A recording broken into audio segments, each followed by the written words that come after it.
Well, good morning, everyone. This is Tim Greason, and we are currently at the Indiana Fire and Public Safety Academy in Plainfield, Indiana. This is the Indiana Fire Prevention and Building Safety Commission, August the 2nd, 2022 will come to order. Yeah, please do a roll call. Commissioner Davidson, Yes, sir. Commissioner Furnish, Here. Chairman Greason, Here. Commissioner Heinzman, Here. Commissioner Henson, Here. Commissioner Height, Present. Commissioner Jordan, Commissioner Moreau, Present. Commissioner Panicky, Here. Vice Chair Poppich, Present. Commissioner Watson. Present. Everybody. Good, thank you very much. Yes, great, great, wonderful. We don't have to do roll call votes. Review and, yeah, with no roll call vote, that's even better. A review and action for the July 2022 minutes, meeting minutes.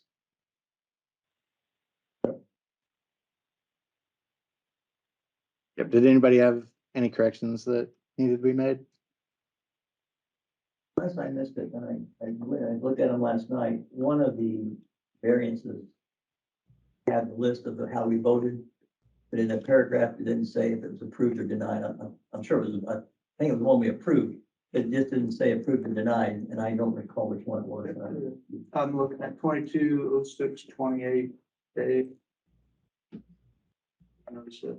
Yeah, it just didn't, it just needs to say what was approved or denied. The votes, I mean, the vote's right, but okay, you don't know what the vote approved or denied. Okay. One, All right, I'll go back and make that change. Anything else?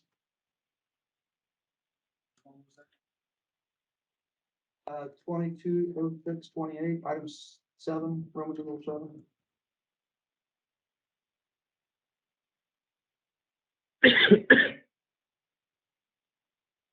Participants, please make sure to mute your mics. Thank you.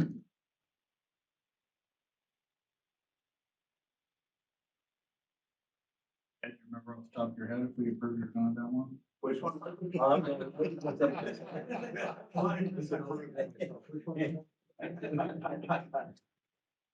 that's, yeah. Yeah. 28-27 renovation in Fort Wayne. Oh, simpler, yeah, that was. Right. Absolutely. Actually, it was, because I do remember the conversation. we let to do a 13. 13 R instead of a 13. Right. Nothing in the attic, but you're gonna add smokes to the. Adding the smokes in the attic, right. Yep. They just need to say whether approved or denied along with the vote, so when somebody looks at the minute, they know what that vote meant. Well, then I think we need to look at 22/6/38. Which again, I believe was approved, sideline flats and stuff there. And then Commissioner Poppich provided his, I believe that it should be recorded on that, correct? Like he voted on everything but one G, and so I think I have 2 votes recorded for him with a note at the end of it. you did, but we don't say that it was actually voted, it was approved, Okay, same thing. I'll make those changes. Those changes, I'll make a motion to accept the minutes. Okay. Motion to accept in a second. All those in favor signify by saying aye. Same sign. Well. Okay, DHS reports and updates. Believe that first up is the electrical code. Oh, no. Draft or variance discrimination report.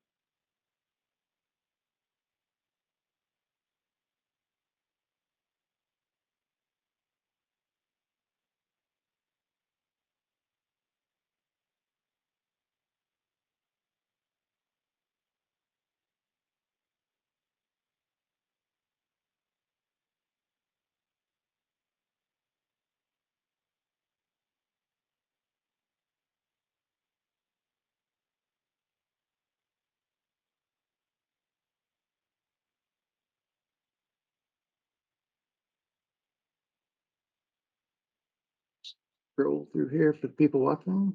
You can also find this on the DHS website under boards and commissions for the Fire Prevention and Building Safety Commission under the meeting materials for August 2nd.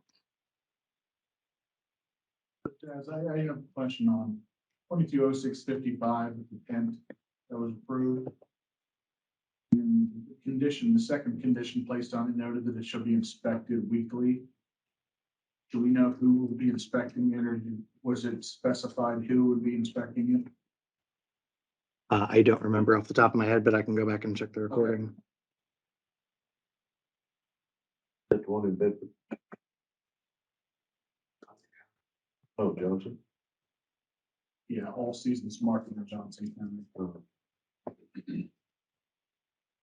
I just know, over the last couple of years, I've seen different wording where sometimes they'll say local jurisdiction to inspect, sometimes they'll say qualified individual.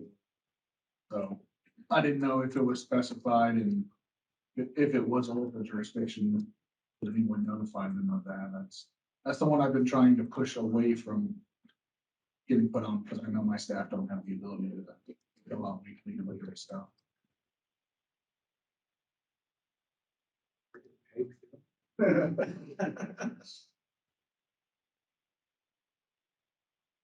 Over there. I'm thinking, man,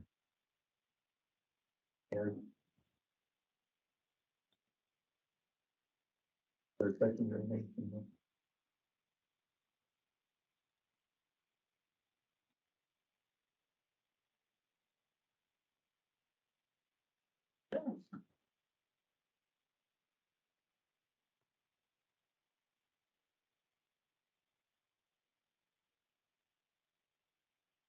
On the rulemaking updates, go ahead and everything. That's been clicking.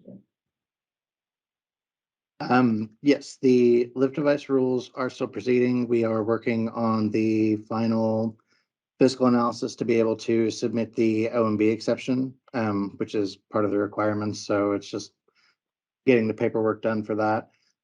Once that's done, we will proceed into the formal rulemaking process once we receive approval from OMB to move forward. Do you want to do the electrical code? Sure. Okay.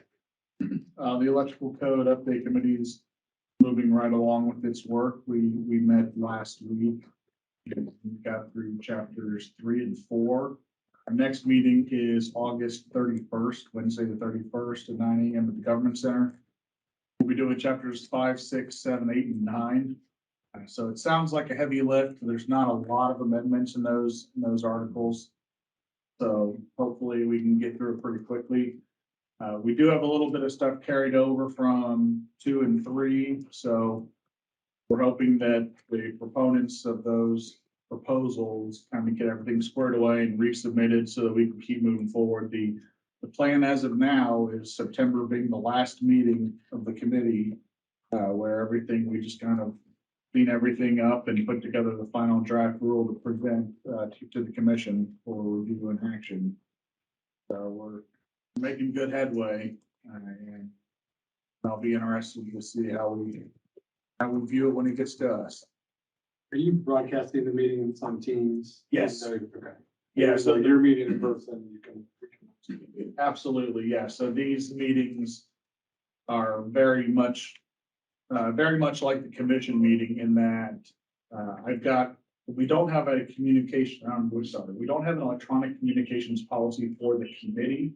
So all of the committee members have to be in person in order to vote. However, we do have it streaming through Teams so that the public can watch, taking the public comment through Teams if people have questions.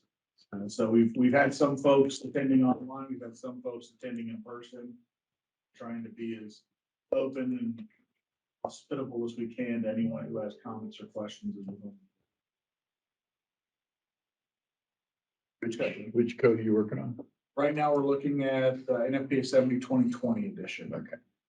Yeah, the 2023 is due to be published like next month, I think. And it would have been too much. Didn't want to lose steam and lose momentum when we started, so. Anybody have any questions about that? All right. Any other updates at all? Not that I'm aware of at this time. All right, into the table variances. 22-03-43 in the Marriott Place Ken, Minneapolis? Mr. Chairman, I've been advised that they would like to give it back again. All right, well, then, before we, do that. How many times, where are we with how many times it's been tabled, you know? Quite a few. Mark, Because we've had this discussion before about, I'd say it was probably 5 months. variances being continued to be tabled at some point. The commission may choose to take some action based on what the variance is protected, but I'm just saying that so we're all aware of it, but I'm okay to table it again, I just. I think that was a lot for the people that never showed up or never responded to Right. staff. Right. He's responding. That's when they did present at that. The lawyer. Yeah, I remember. Christina was helping them and it was involving kind of a complex question about the alarms that we must. And I can't remember exactly what you guys were gonna come back to it. They were trying to run More a discussion. building test. And for that, was the, With I. Communications and, I will entertain a motion to table. Second, all those in favor, signify by saying aye. Those same sign, table. I'm here for the Regency one. 220555 Regency Club Apartments, Evansville. Hello, sir. Can you please state Yes, your I'm name here. for, My Can name you is please state your- Darren Morley. My name is Darren Morley. I'm the architect for the Regency Club Apartments project. Can you hear me? yes, sir. Go ahead, sir.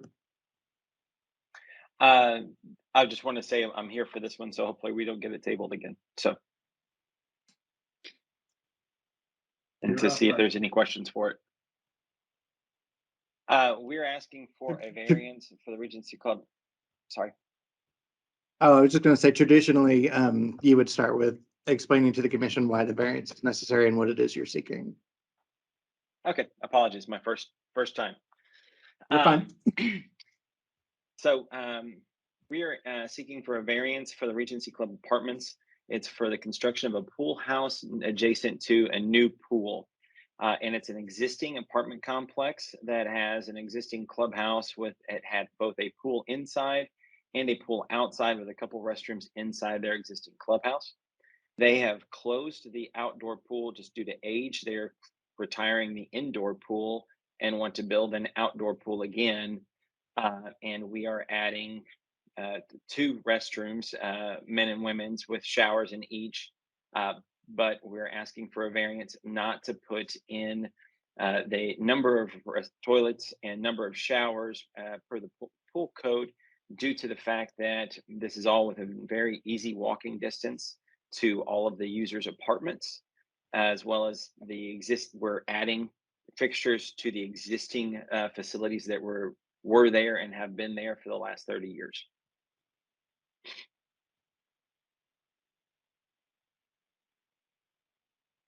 So as just some context, this same project, so it's one large development as far as apartments goes. They had 2 clubhouses. We proposed this same pool and same pool house at their clubhouse we call A, and it was approved. They decided to move it to clubhouse B due to just kind of their operations. And so it was approved for Clubhouse A previously, and so we're seeking to get the same variance again to be located next to Clubhouse B.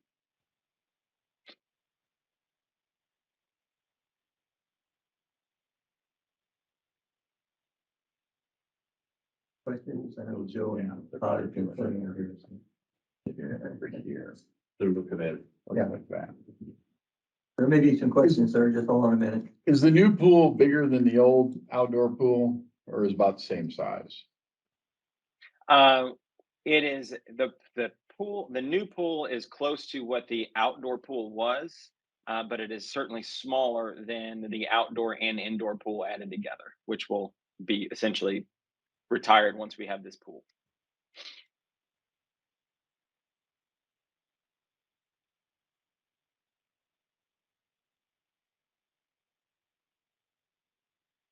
So you just aren't gonna have the code required amount, but you're still gonna have at least one for each sex, and you'll have the existing ones in the existing clubhouse. Yes. I'd make a motion to approve. Second. A motion to approve in a second. All those in favor of approving? Just to clarify, these are going to be accessible restrooms? Yes. The clubhouse will be open to the people using the pool whenever the pool is open. Yes. Okay, any other questions? Okay, all those in favor of approving 22-05-55 Regency Club Apartments, signify by saying aye. Aye. Pose same sign. Okay, you're approved, sir. Thank you. Thank you much. You guys have a great day. Good. Okay, next is 22-05-59 Body Shop variance request for South Bend. Anyone out there? Check those gentlemen outside. Oh, you want me to?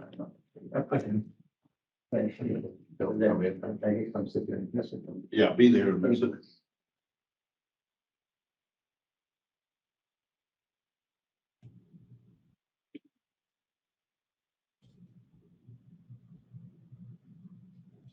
Thank you.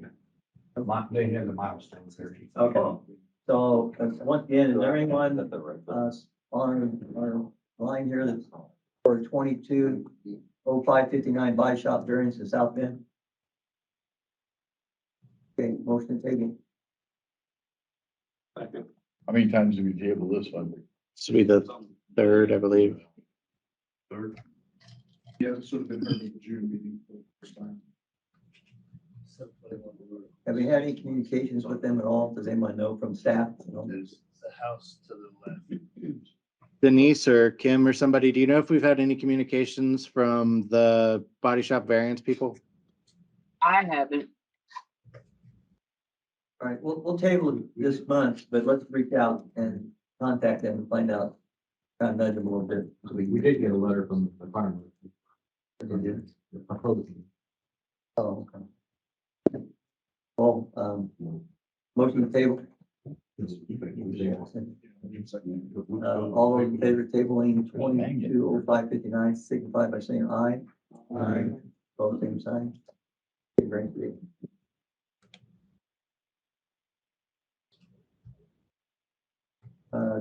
22-06-27 Parkway in Apple.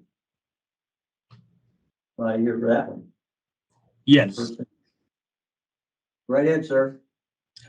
Mike Lewis with Custom Container Builders. I'm the general contractor building this structure. And so we are asking for a variance for the 1 hour fire rating due to the fact that we're using ship containers along with structural steel to comply with the 1 hour fire rating. With the container, along with the added structural steel, closed cell foam, and then 1/2 inch drywall. We believe that complies with the 1 hour fire rating. According to our structural engineer, there's being testing done right now, but it's not completed for the 2021, but in the code for 2021, there will be there's actually testing in 2021. It hasn't been finalized yet. So you're saying that assembly meets the rating, but it's not a listed assembly? Yes. So you're basing its performance on what exactly? The performance based on the structure, the steel. We have a 1/2 inch, or I'm sorry, 1/4 inch steel, along with the core 10 steel of the shipping container, based on the steel rating for fire thickness.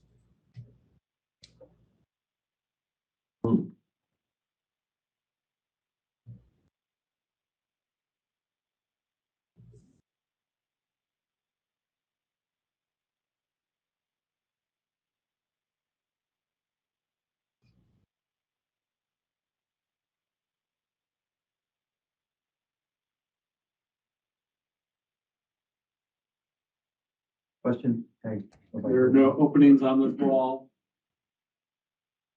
No, no penetrations on that side of the house. No windows. The garage and all the other combustible construction is away from the property line. The garage actually has ends glass and has is, Oh, so constructed. it's got a traditional 1 hour rating. Exactly.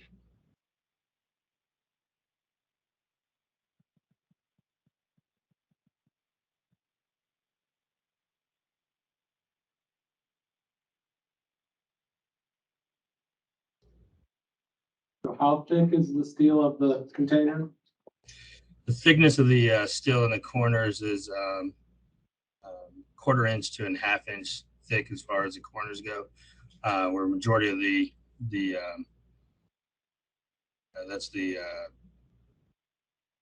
retain the structural integrity of most of the corners in the structural steel, and then the actual core 10 steel is 14 gauge steel.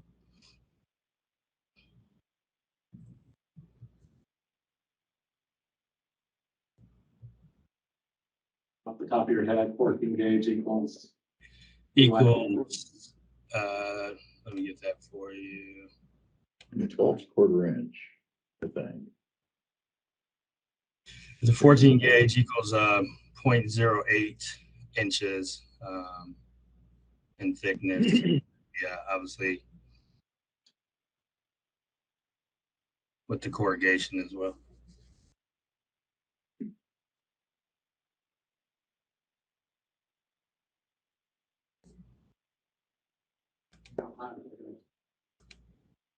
Is the front porch covered? The front porch. The front porch, we actually welded the doors open. So it is covered. It is covered as well.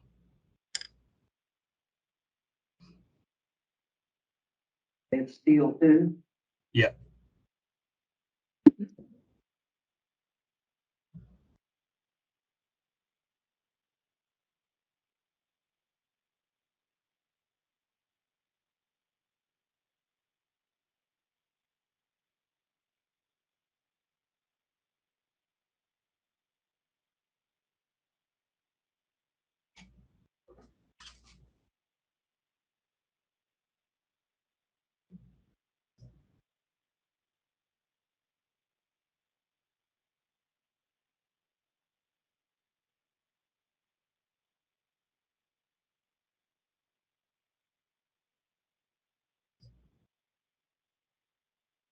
Question?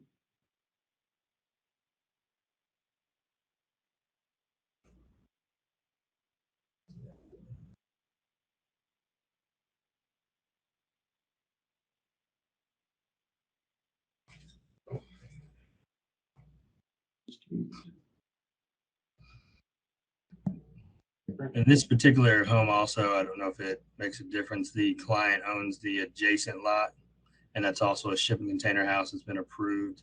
And it's the closest structure, which is the garage, is 10 feet from the property line.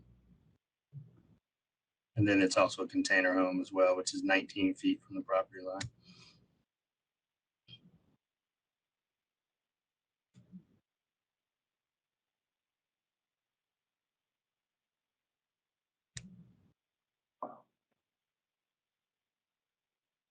No, I don't think you want to- that's just- I have experience with it.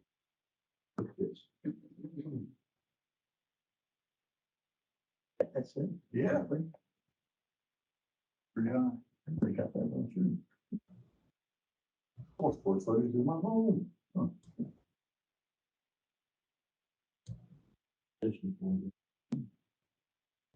That's deep. Recycling. It's not recycling, they're just leaving I know containers. Scott, or anything, Scott and Joe had a little more question. Get one of the. What, Scott? Side of it. Maybe I'll play over it. Back of it. Make a door there. Nothing that's gonna burn from the outside. No. Did we approve a variance for the adjoining property owned by the same person? So that's, It looks like they're 3 feet away. I And they mean, said it was approved, so I'm curious to know approved by whom. maybe it just What means is, they what got, is approved mean? maybe it just means they got a state release or something.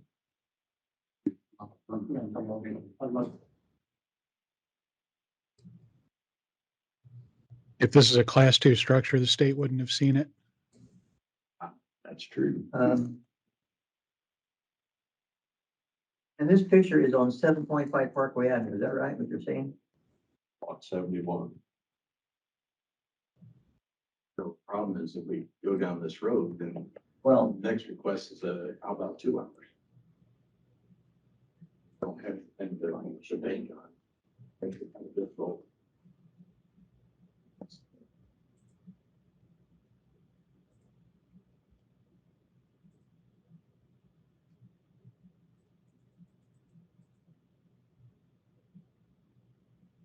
Says steel, then closed cell foam, then 1/2 inch drywall. Yeah. Is that correct? Yeah, you have also have the stud wall as well, normal wood stud wall.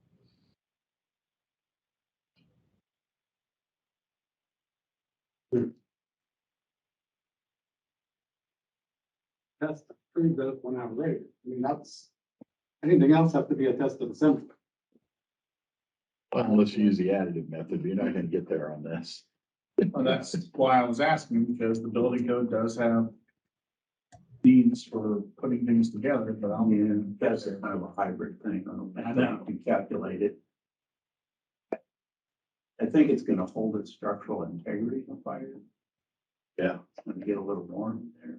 It's gonna probably transfer heat. I'd be more How worried than much? anything else about that, about what happens to that foam when it gets really hot. It's not- It's- Foam just turns in, that foam just turns into liquid fuel. I mean, it burns and just turns into fuel. I mean, also goes back to gas. But yeah, is the drywall insulation and the metal or the steel. Yeah, you do have it encased, so in the drywall steel. What's I mean, they use that they're house- they're rating do. using- Now, you know. they're getting the rating using 1/2 inch drywall. Like, everybody's using it. It seems like every assembly that I see is 5X, 5/8, 5X. You know, everything is 5/8, 5X drywall in assemblies. This is, they're saying 1/2 inch drywall, normal 1/2 inch drywall. Which means they won't even use normal, they'll use the lightweight stuff because it's cheaper. Actually, it's more expensive because it's lighter. But it's got bigger air pockets in it, so. Yeah, it burns Easier to handle. You had the wall studded with wood members, Yes, 2x4, 2x6. 2x4s. That's on the inside, Yeah, it's on the inside. so the insulation's between the studs. Yes.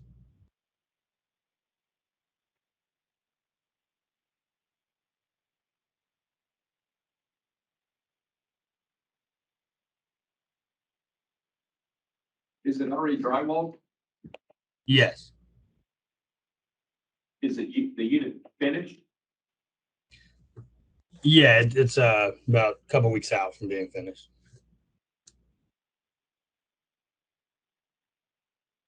When was this brought to your attention by the inspector, or what state of construction? At pre-drywall. Studs and insulation up. No, pre-drywall is studs up, mechanicals in, nothing concealed. Oh, okay. No insulation, no drywall. I wanted some. In Indianapolis. Okay. How close to the property line are you? We're 3 feet from the property line. Yeah.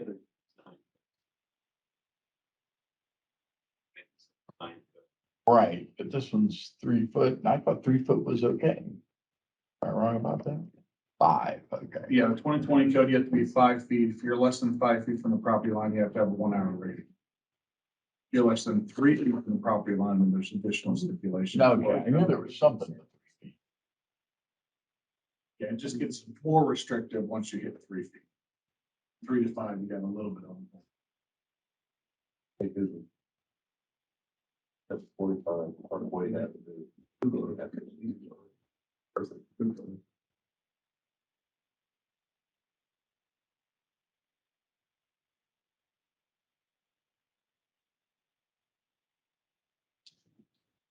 What would the difficulty be to add a second layer of half-inch drywall?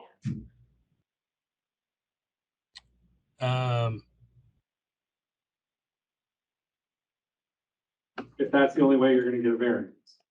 Right. It wouldn't be, I mean, we'd have to do some modifications from trim and different things like that, but it wouldn't be, we can make it happen. Is the interior door set? Interior doors, yes. We're talking one wall that has no, yeah. It's fully. You want to see, oh, you've done it up already. Yeah. I couldn't remember. Parkway having that much of an open lot, that's what I could remember. So pretty small. So they're pretty down. Yeah. Yeah. They're trying to, Yeah. that goes down, Real close. that's the other side of the street. You know, when I see this picture, I'm thinking, how look at that. I didn't even know. It's a good talk. Yeah, we're looking at the corner behind it. Maybe not. Well, that's what they're thinking, maybe, that's not. This picture that we're looking at, is that actually the location where this residence is? I can't see the picture. It looks like there's a cornfield or something behind it, and I mean, I'm very familiar with that neighborhood. That's artistic license. Yeah. Okay, what that is? Yeah, All yeah. right. Well, I just, Context. I get a visual in my head, because I know what that area looks like down there and how close houses are. And when I go see anything, I think, what is this? Not a lot of convenience. Pull it up on Google Maps. Okay. Yeah. Well, I think what you're looking at there. Yeah. on the Google map is at least three lots. Right, yeah, it's not big lot. Yeah. I get that with lots of, well, Good for color. yeah, which I'm much more than 600 probably.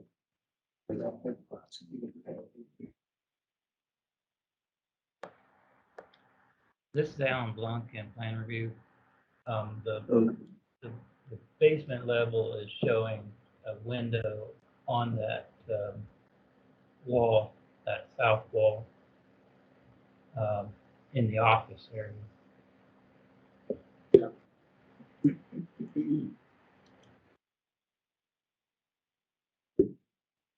Is that window in place? That's in the basement level? That egress window? What's that? I apologize.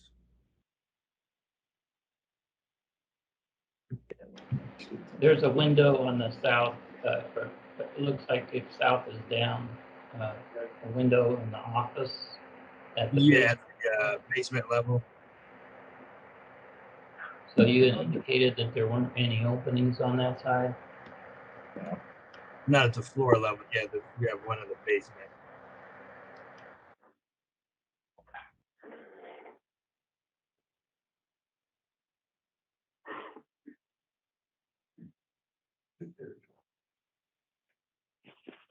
Is that a rated assembly in that window opening?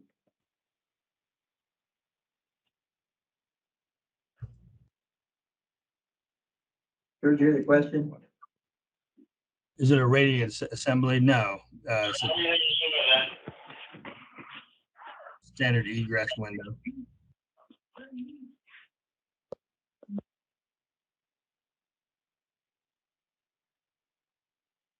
When you say the south, you're thinking the south wall. Whoever rated, goes to the 3 foot or somebody. It should have a 1 hour rating if it's within, if it's within 5 feet of the property line. I was trying to find the inspector's violation for the. Oh, okay.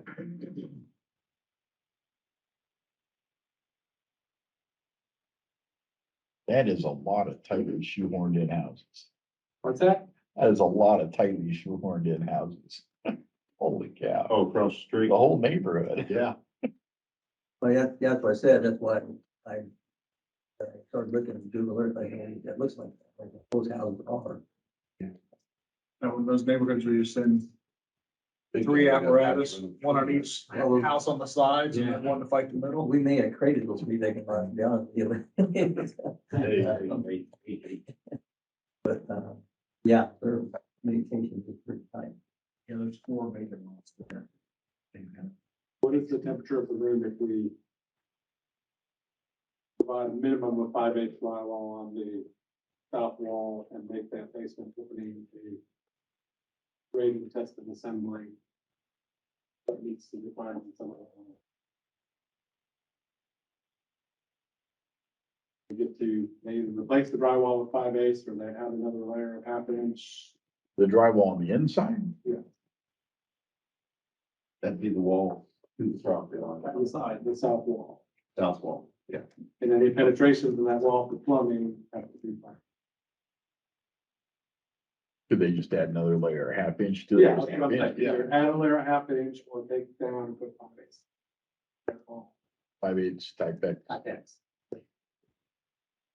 Can get non-type that stuff. No, but you get 2 layers of 1/2 inch. Which would be equivalent. Epoxy paint. No. Sorry. Well, it is a blank wall. It shouldn't seem that paint. It doesn't seem that painful if it's a blank wall. Window in the basement for those that can't get access. Yeah, the window in the basement would need to become a rated opening. It's glass block rated. That doesn't provide egress. They're probably. Oh, it's. Egress, Oh, egress. Probably have to put a door in. Or a door. Have the space within the well to have a door swing out.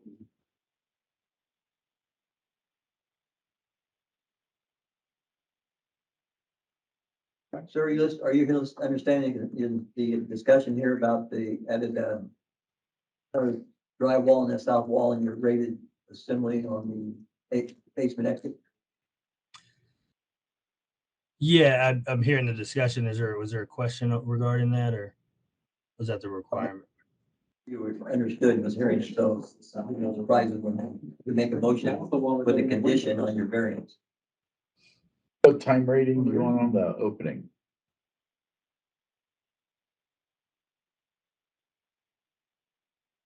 What rating do you want on the opening?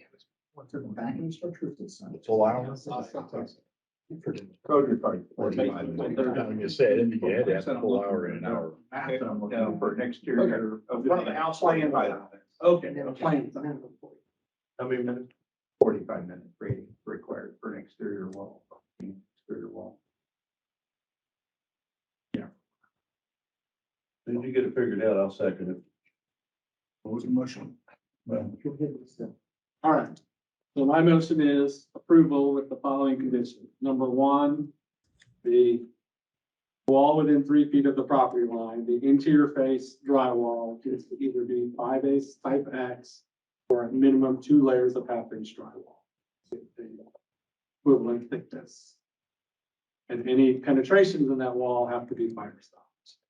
And then the basement egress window on that same side along the 3-foot property line needs to be a rated opening with a minimum 45-minute rating. And I'll second. Okay, you have a motion with the condition, 2 conditions and a second. Should probably give them the chance to say if they're willing to do that or Right, not. sir, Yes. did you hear the motion with the conditions on your variance of the drywall and the rated opening, the rated window and the assembly? Yes, I did. That's something you can comply with. Either can comply with that. This might be in for a different topic, but since the owner owns the adjacent lot, to make an easement where he essentially says he won't build within 3 feet of his property line or 5 feet from the property line, which he's not because he has adjacent home that he's building. If he puts that easement in there, if that would comply as well, it's easier. With how narrow those lots are, you might run into an issue with metropolitan development about being able to build on that lot if you do that. We already approved. The house is already approved on both sides. He owns lots on both sides of the. You say he's already approved to develop them, then that's fine. But if you're taking land off of that lot, that might change approvals. I don't know. He's not taking land off, it's an easement. So. Yeah, yeah, exactly. Just putting in a permanent easement that goes with the property that says you won't build within 5 feet of the property line. That does seem reasonable. I mean, you still get the separation.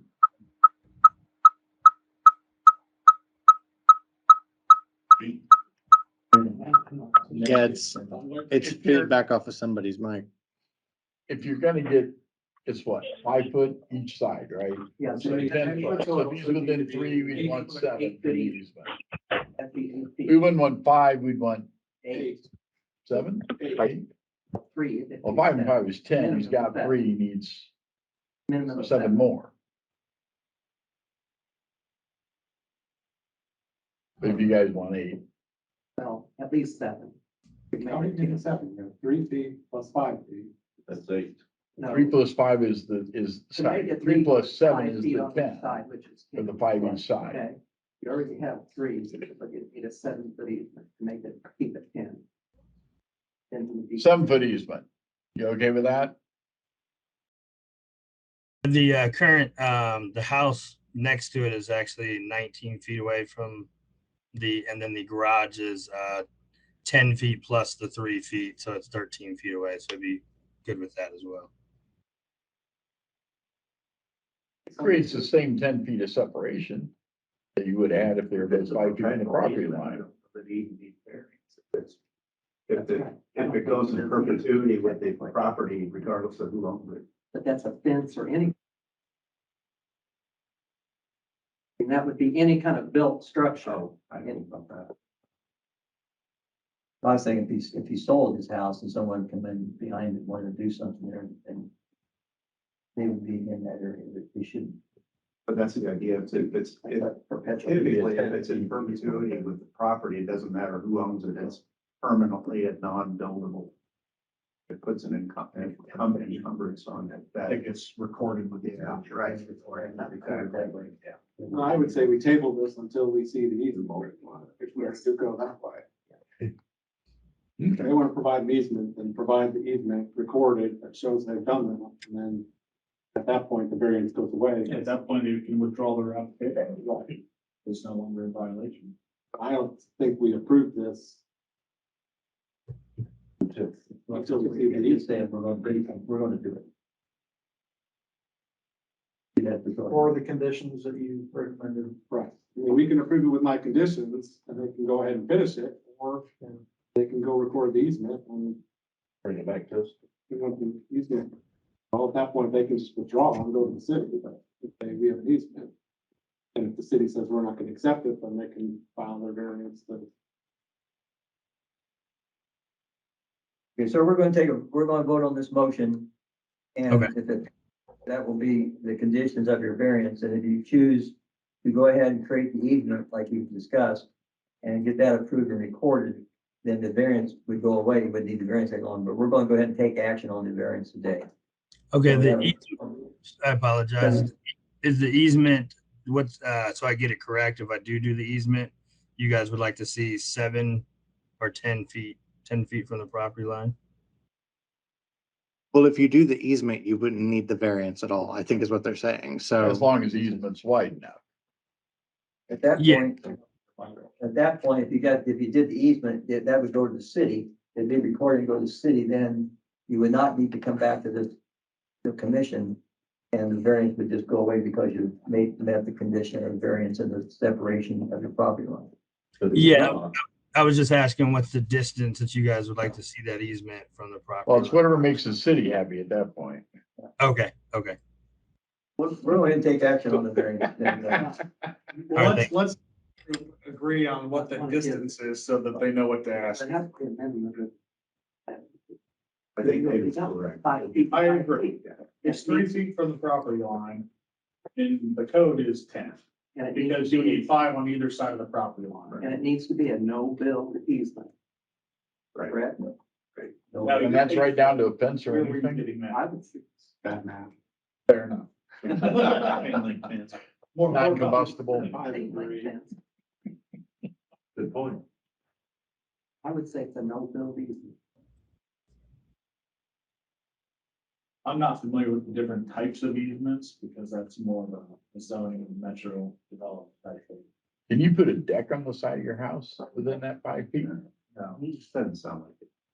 So if it's not. Does that house next door already have a deck up to the property line?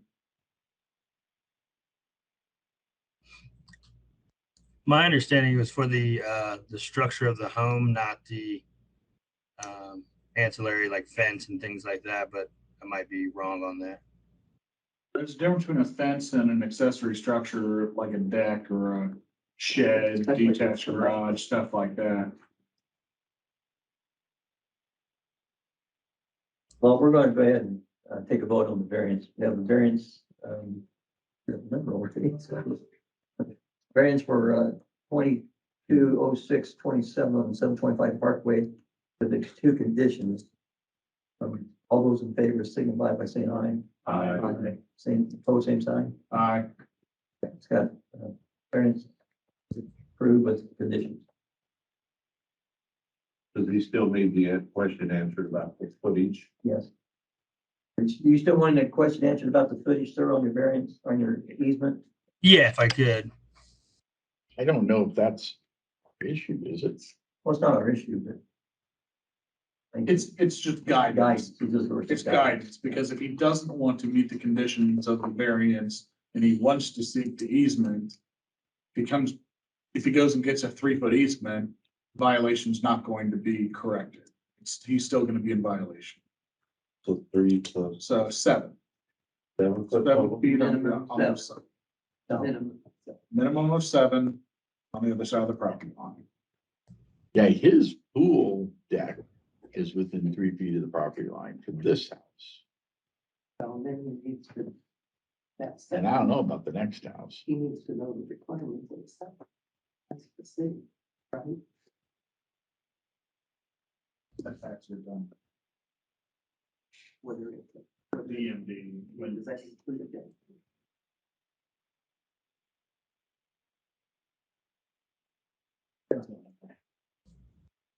Yeah. Requirement. If it's over 18 inches high, it requires an improvement location permit. So like 30 inches high requires structural permit. So, I mean, there's different layers of stuff there. So you got the number in mind now, right? Yeah. 3 plus 7. Guidance. I appreciate it. Okay, bud. Thank you. Thank you. Right, good, go? Yeah. Okay. New variances, 22-07-34, L2 structures, temporary structure in Lafayette. Anyone representing here or signed in? Yeah, hello, this is Ben Anderson with L2 Structures. Speak up just a little bit, sir. Let me move my microphone a little bit closer, apologies. Is this better? Can you guys hear me better? Yes, that's Yeah, better. Go ahead. Great. Yeah, this is Ben Anderson with L2 Structures. I'm the managing partner. We're requesting essentially an extension to an existing variance, which expires on December 31st of this year. We're currently using a 4,600 square foot engineered tent on the outside of our building. We're really just using it right now. We've in the last couple of years, we've acquired a tent company, and we're consolidating the inventory of the two, and we're using the storage space to help us consolidate the inside. And when that process is done, we hope to take down we would take down the tent. And so we're just requesting an extension of the use period under 3105.3 to allow it to stay up a bit longer to give us some more time to get our inventory in order. How much more time are you thinking? That's 2 years. Yeah, that's for the end of 24. That's correct. We're asking for 24 months, but look, we're open to what you guys would allow us to do.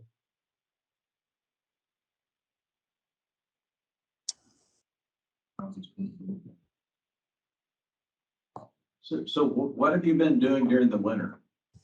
Since the submittal shows that the tent's not rated for any snow loads. Great question. So during the winter, depending on the level of snow, we'll either use some electric heaters we have and just heat the inside of the tent, and then the fabric heats up enough that the snow doesn't accumulate. If the snowstorm is particularly small, then the snow doesn't need to be cleared. The tents themselves are engineered for some loads, but they're not really rated for major snowstorms, basically.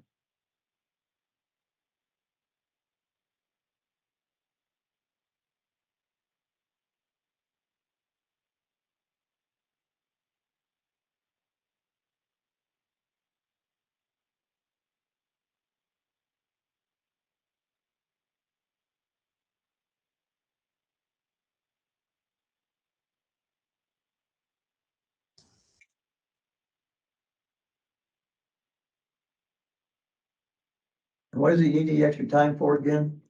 The extra 2 years? We just we still have some more inventory that we're trying to consolidate inside, and having the extra space is really helpful for that process. It just allows us a place that's not active in our operations to store stuff temporarily and then move it back into its permanent spot.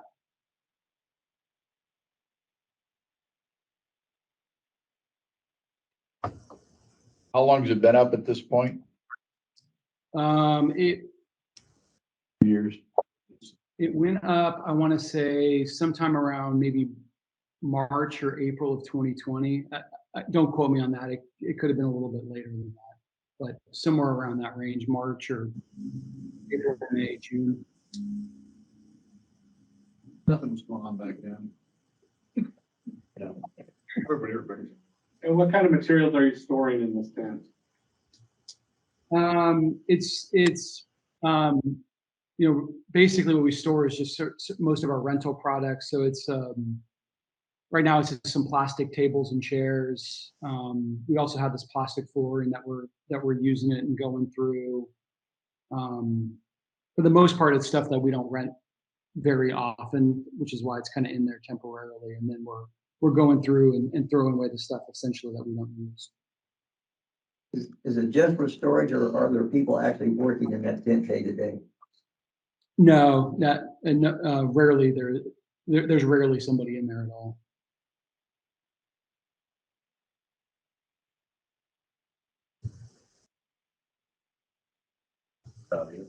The one thing I will note for the commissioners is there is a letter from the assistant fire chief opposing the variance.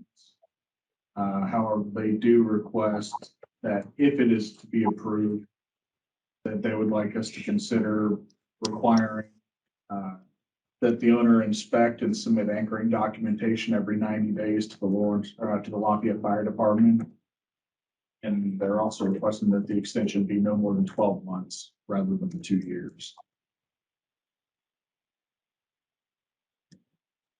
What's that? It sounds like a motion. I'll second that. Let's keep discussing. Yeah, I know. At the end of 12 months, they could roll back in. It has to come back in that.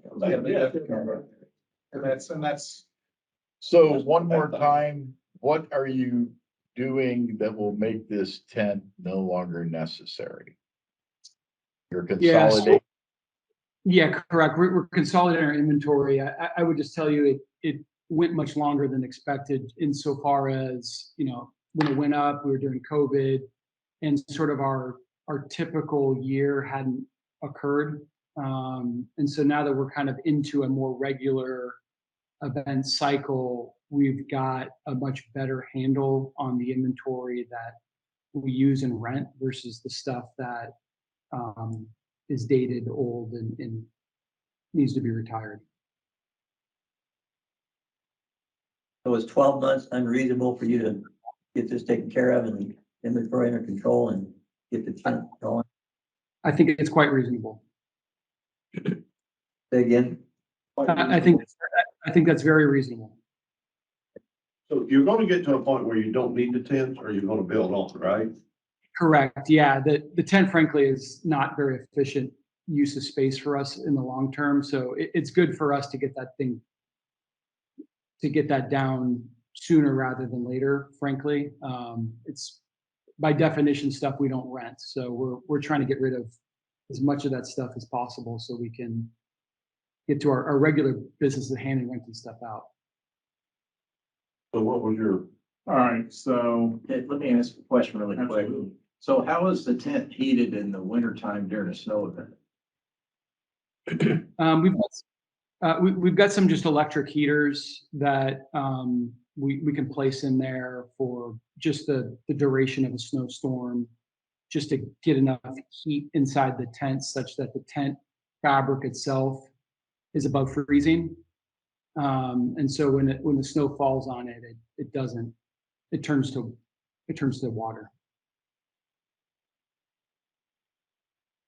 I don't remember the specifics. I know when the Super Bowl was here in Indy, all the tents had to be maintained to a certain temperature in order to keep snow and ice from collecting on the roofs of. 60 degrees. Yeah. It wasn't a lot, but there was a minimum. So as long as the heat source is not an open flame, we're okay. Well, when you say you're using an electric, is that like a small electric space heater with a 100-foot extension cord on it?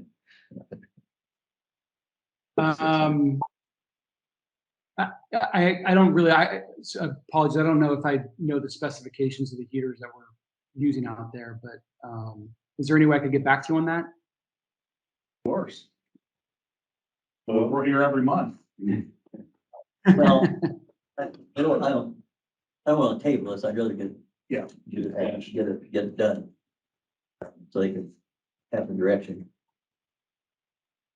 What was the? Yeah, what the fire official wanted seemed pretty reasonable. So what was the fire? 1 year. So the fire official was wanting to be able to inspect and then submit documentation on the anchoring every 90 days to the Lafayette Fire Department, so if they know that it's still being looked at and secure. And then they were requesting 12 months at the most. That's more than fair. I personally think it should be checked on more than every 90 days. 4 times a year. Well, we give them 6 feet. I'd say I'd be willing to give them until the end of 2023, which is more than 12 months. Right. But maybe we would inspect it more often. Well, if we give them the 12 months and we're not hitting another winter. Oh, I see what you're saying. If we only give them until the end of October, say we're really not hitting next winter potentially. Right. Maybe this winter. So we might have a blizzard this winter, but only this winter. Yeah. We're due. We are. Variance determination before you go out of 10. They had some pretty good conditions in here. They have been, a lot more extreme than this. Like that, calling for a weekly inspection. They do have something, the tent shall not be occupied in any event or in the event of any actual or forecasted accumulating snow or high wind event which exceeds the manufacturer's recommendations.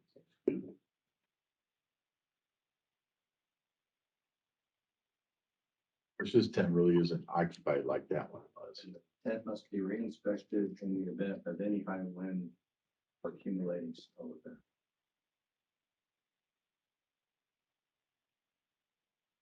This one says open flame and heating and cooking sources are not permitted within the tent.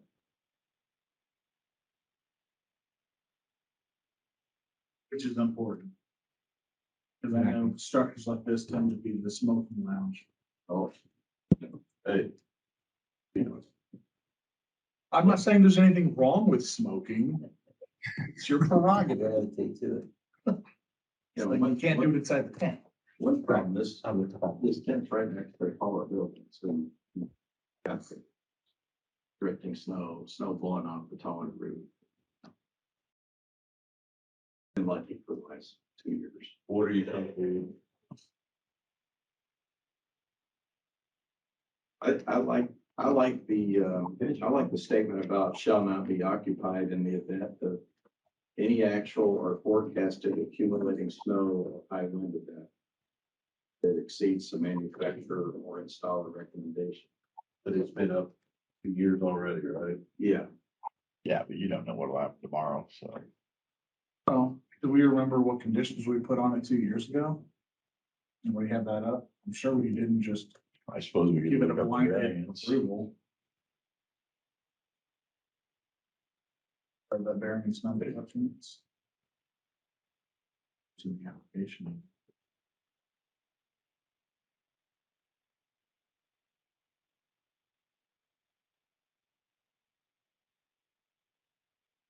$12.50.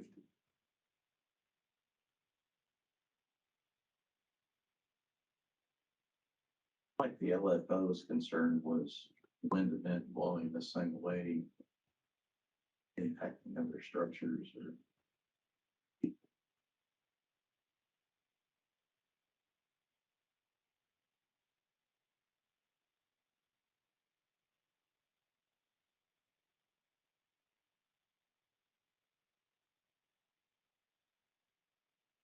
Wow, you're pretty lenient back then. Looks like the only condition we put on was that it expires December 31st of 22.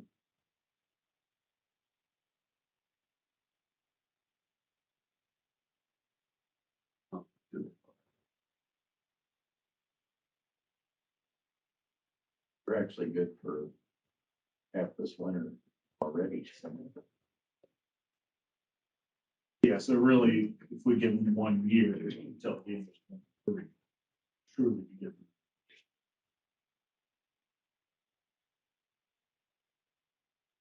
In 60 days inspected rate. For after a substantial snow. If it's on the event that happens. Yeah. That's why I put it in case of an event. And it's no related.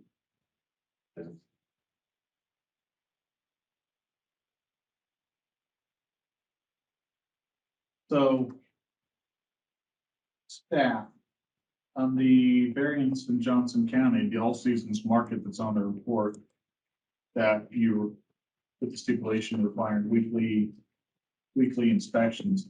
I feel like we've done that a lot as well. I feel like staff was taking cue from us on requiring those weekly inspections. Correct. So, yes, I'm just, the fire official's only asking for every 90 days. We're talking about every 60 days, but why are we straying from what we've been requiring, which is weekly?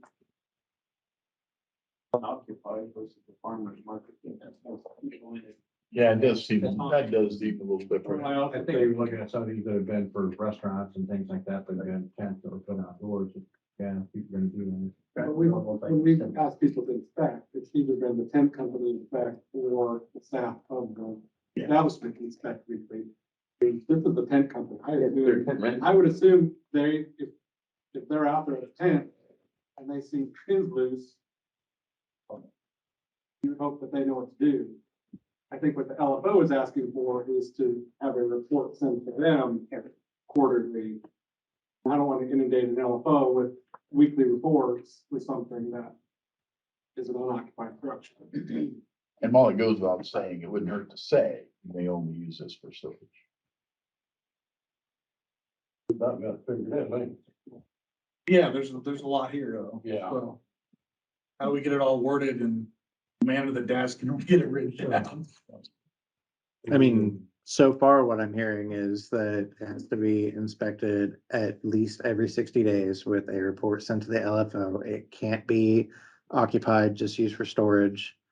It has to be inspected after a wind or snow event. Has to be inspected after a wind or snow event.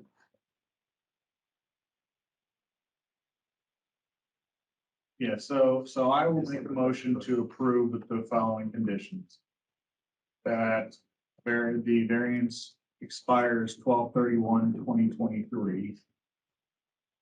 That the structure is to be used for storage, not occupied. That the tent shall be inspected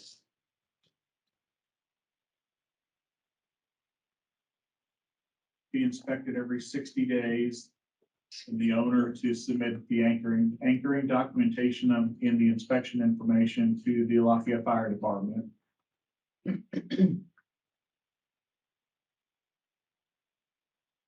That the tent should not be, well, we're already saying it's not occupied. So it needs to be inspected every 60 days or after any accumulating snow or high wind event. That's how it's phrased here. Can you get down, I'll second that. Did I get everything? I think so. And they're already heating it minimally, so I don't feel the need to put that on there. All right. So currently I have Anchorage is inspected every 60 days for the report on anchoring documentation sent to the Lafayette Fire Department. Expires 12/31/23. Must be re-inspected after a high wind or accumulating snow event. The structure must be used for storage and not occupied. Did I miss anyone? Good with that? Thank you. Yes. And the date, right? Yeah, he got the date. Yep. 31. Second. That's my motion. So we have a motion on variance 22-07-34. And a second, there's conditions. All those in favor signify by saying aye. Aye. Opposed, same sign. There was a guest that has her hand raised. I don't know. Sorry, comment on this. Okay, so is there someone out there who has a question or comment? Yeah, my name is Todd Budd. I'm a captain with Lafayette Fire Department's Fire Prevention Division. I'm in here in place of Chief Al Kyer. And I just want to clarify on the high wind event. Is there a number that we're going to use to define what a high wind event is? Or is it just going to be our judgment? Going to be Anything exceeding with, Manufacturer specifications. yeah. Anything If it's exceeding rated for 30, then the manufacturer's high wind is spec. 31. If it's rated for 50, then you're looking at above 50. Yeah. Okay, thank you. Absolutely. Anything else? Sorry I missed you before the vote. Thank you. Is that it? Anything else from you? Sorry. Okay. Todd, do you have anything else? No, sir. Thank you. All right, thank you. All right, variance approved with conditions. Are you okay, sir? Applicant? Yeah, thank you. We appreciate the commission's time. Thank you for the comments. Right. Before we move on, sorry. No, that's fine. Go ahead. Kim Heighton sent me an email just a few minutes ago noting that he contacted the proponent on 220559 for the body shop variance and that they are no longer interested in pursuing this variance, so they're withdrawing it. It won't be on the next agenda. Maybe. What do they want? All right, thank you. Appreciate it. All right, next variance is 22-07-30 Clarksville Public Works Facility, Clarksville, Indiana. Someone here or virtually on the line there? Yes, this is Daniel Tarr. I'm the engineer of record on this project. Can you hear me okay? Yes, sir, go ahead. So we have a building here. It's a small building that's over 20 foot away from the closest building. The town would like to be able to put 10-yard dumpsters in this building for the public to use to come put their trash in. The dumpsters will only be open during business hours, so there will always be people there. The site is under video surveillance, so if there was a fire or something, it would be seen and could be quickly addressed. The code that we're looking to get a variance on is that this building, because of the proximity of the dumpsters to the sidewalls, would require it to be sprinkled. It's open on two sides. It's only 13 feet wide, 80 feet long. And so that's why we are requesting the variance, because we don't think that the public safety would be impeded. Is this gated? I mean, do you lock it up when everybody goes home? Yes. The site is completely gated. It's about a 7-acre site. We put, I think there's 9 buildings total on the site, but it is all gated. What was it used for in the past? It's a newly constructed. Originally, they were just going to store clean dumpsters in there. And then now they've changed their mind and would like to be able to use it for actually the public to come put trash in during operating hours.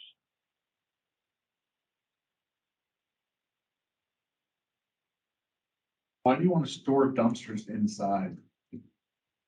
So that the rain and stuff don't get in them, was my understanding.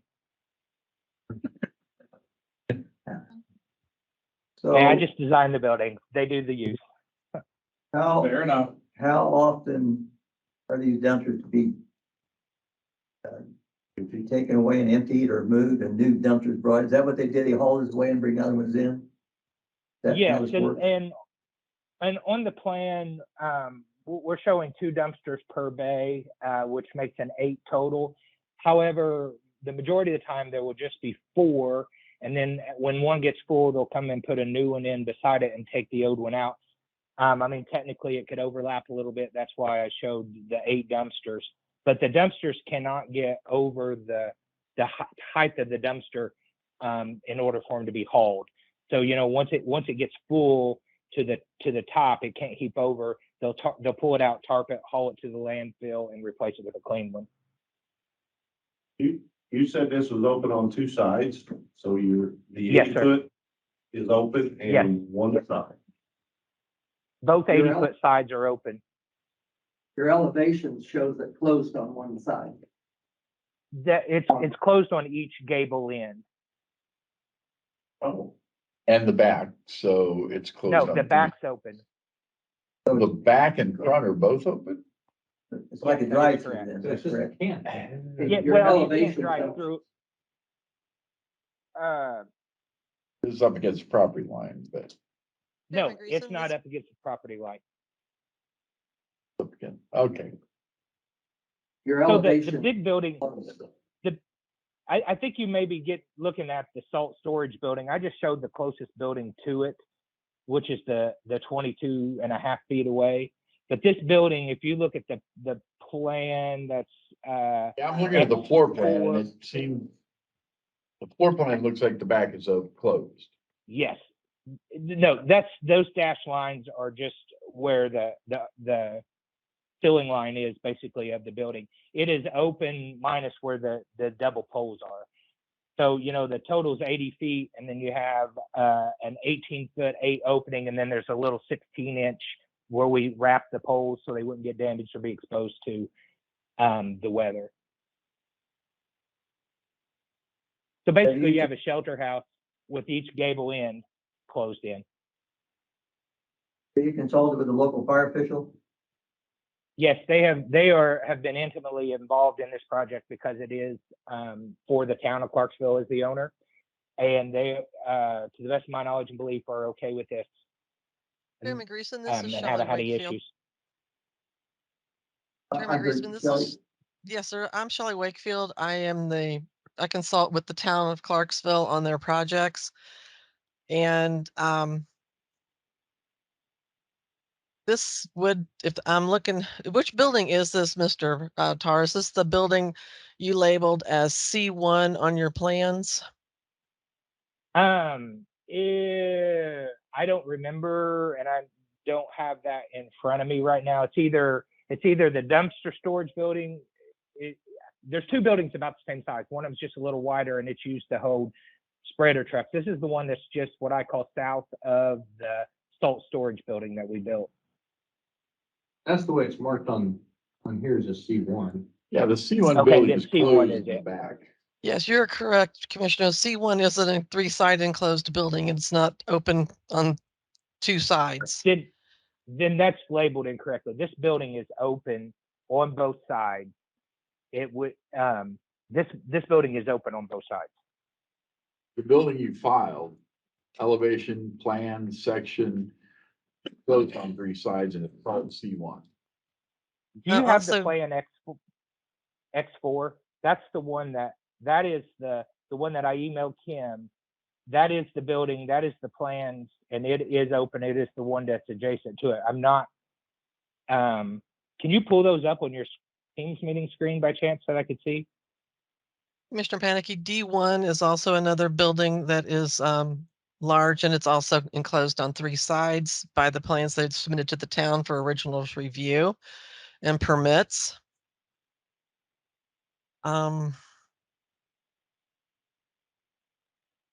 Bear with Okay. me, sir. I'm looking at your plans. Is there Let power me, installed? yeah, there's lights in the building, and that's it. There may be, there's probably a couple outlets just for maintenance purposes, but Is lighting the is the building only next thing. to the salt barn? Yes, that's the building in question that we're requesting the variance for. It's called dumpster storage next to the salt barn. Yes.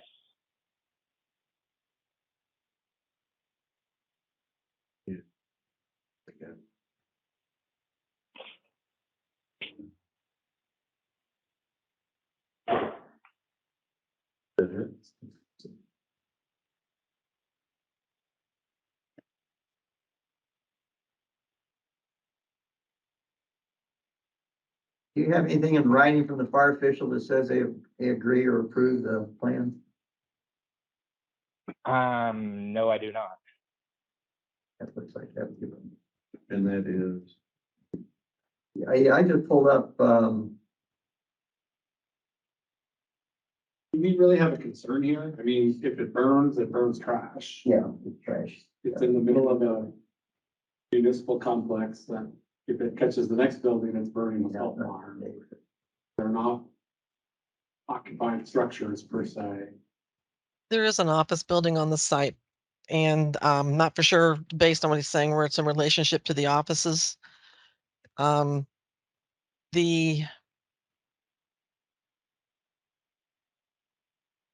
Well, just eyeballing the site plan. If this building's 13 feet wide, then it's probably 17 feet from the salt barn. And it's 22. It's 22 and a half. 22.5 from the salt barn. Yes. The closest thing is the salt barn. There's a generator on the north side of the salt barn. Right.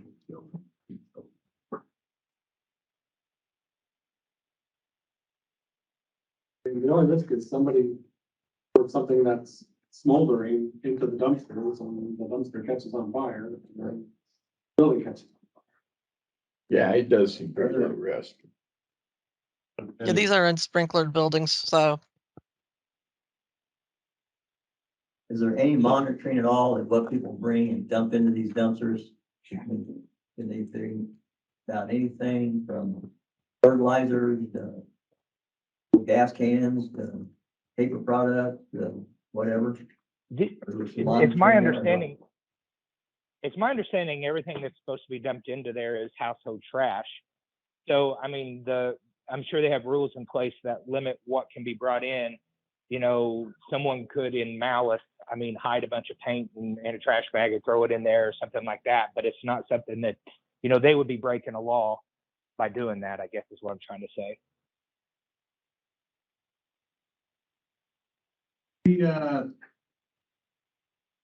Not only that, looks like they're you adding a fire hydrant just north of this building as well? Yes. Yeah, they're adding hydrant. Right. And that's part of the total project scope there. the town accepts the risk that they want to put dumpsters in an open building and understand that, you know, somebody flicking a cigarette or somebody putting something that's smoldering in them could obliterate their building, and that's, Yeah, I agree. you know. Chairman Greason, this is Yes. Shelley again. I have just spoken with the fire inspector via my phone. He has been contacted. He is aware of it. So he does understand what they're going to be doing in the building. I have confirmed that with him. Does that mean he also agrees with it or Or at least He- doesn't oppose it. doesn't oppose it? He's not opposing it. I will put it that Okay. way. Okay, thank you. Thank I'll make you. a motion. Second. Okay, we have thank you, Shelley, appreciate it. We have a motion. No problem. Second to approve 2207-30 Clarksville Public Works Facility. All those in favor signify by saying aye. Aye. Post same sign. Passes.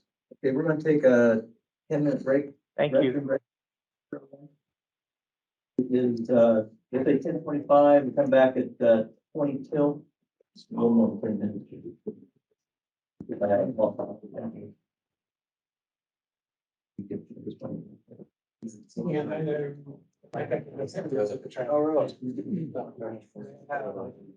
Attorney for electronics and certain things, but all of the general. Dumpsters,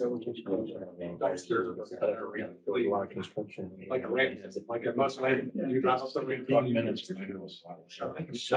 One car. I'm on 465 and I texted my wife again and I was texting.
Maggie Gatsby, the owner of White River Paintball located in Anderson, Indiana.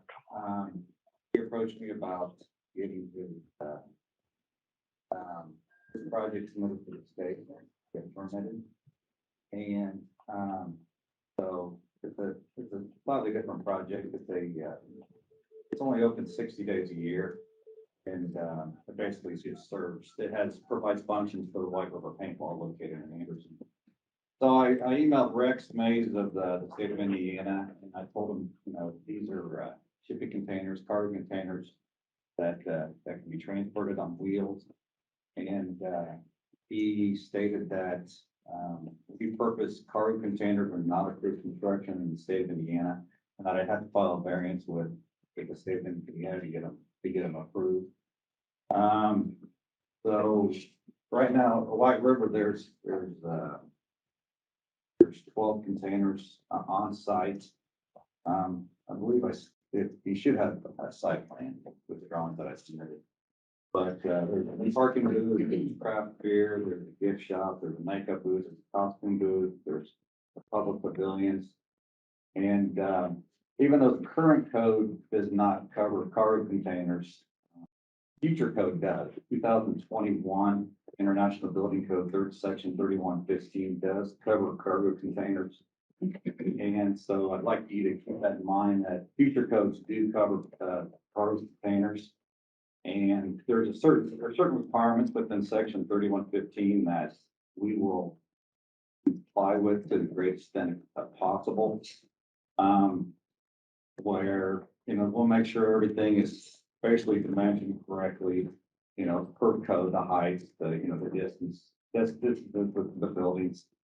One of the requirements is all the containers need to bear a plate, number 6346, which states the manufacturer's structural requirements and just manufacturer's information. Got to make sure the containers have proper roof drainage. And the most important thing is that they're structurally adequate to resist the structural loads that are mentioned in section chapter 16 of the International Building Code. We are in the process of hiring a structural engineer to verify the existing conditions and just to make sure it's structurally sound. And it meets all the conditions that are mentioned in the IBC chapter 16. Other important qualities of the containers are they're currently being used in 2 parks down in Florida. They are held down to the ground with these earth anchors that actually penetrate the ground 46 inches. And the containers down in Florida using the same anchors, they are actually designed to resist a wind load of 140 miles an hour. So we're using an exact same anchorage here in Indiana for these containers. They are mobile. We'll put them on wheels when they're not in use, or they may stay in the same place, but they're only going to be used 60 days a year for the functions of White River Paintball. They're constructed of tubular steel around the frame, the roof, the edge of the wall, it's tubular steel. I believe it's shown that in the drawing that I submitted. And, but they are not on foundation. They are directly connected to the ground with these earth anchors. And we're just asking for a variance to use this as a temporary mobile structure for these functions. That's what you say, but your application is from the General Administrative Rules 1247. So you're essentially requesting to not have to comply with any of the rules of the commission. Is that the way everyone else understands that? My preference would be to give you a variance to use the newer code and comply with all of it. That would be my preference. You said you're using these same anchors, but then you're also stacking them. I mean, you got them stacked 3 high. Right, at the entry facade we do. And I don't know that those anchors are gonna work stacked 3 high for wind loads, but I would want to see what a structural engineer do the design on it. We have, oh, sorry to interrupt. We have a structural engineer stamp not for the state of Indiana, but the state of Florida for that particular design. Okay. Which meets the hurricane for 140 miles an hour. So. That's great, but like I said, my preference would be to give you a variance to use the newer code and then comply with all the requirements of that newer code. I was new. Yeah. I didn't know what to put down at the application. And further, and the more I researched, the more I talked to people, and I actually talked to our TM to actually help me with this, and they were busy, so they mentioned 2021. I'm like, yeah, it'll sooner or later be adopted in the state of Indiana. And it has certain requirements, so I was kind of vague on what I needed to put, or I was kind of sure what to put, or what code to comply with or not to comply. Since these are not sitting on any type of foundation, is there any concern about the stability of the soil that they're sitting on, that they're not gonna sink? Yeah, I mean, Florida doesn't have to worry about frost depth. That's true. You know, we actually, I think even the 2021 code is going to require that the foundation section of the building code would still be followed. Which is foundation below frost.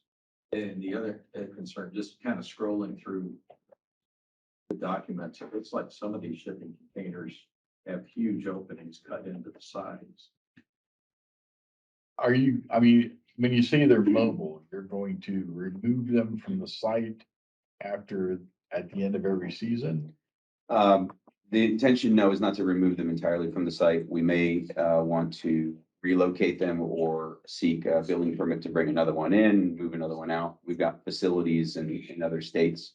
But this configuration is what we're seeking at this time. Any future configurations, we would follow the permitting process. But to answer your question, no, we're not going to remove the entirety of all of the structures. They won't be in use. They may be in storage in their locations, but they're not going to be in use more than 60 days. This is for a Halloween event that we run. And this is essentially near the event area for that Halloween event. And then you said you have them in other states. So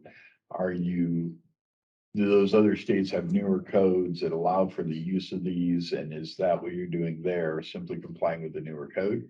Yes. So in Florida, for instance, they're considered, they call them seasonal movable structures is what they call them. And there's not to talk too long in Florida code because it doesn't apply here, but they have relocatable structures, which they allow in the state of Florida. And we do anchor them to the ground there because we use the anchors is what we use. So what is the surface that these are going to sit on? It's an asphalt millings surface. So compacted asphalt millings.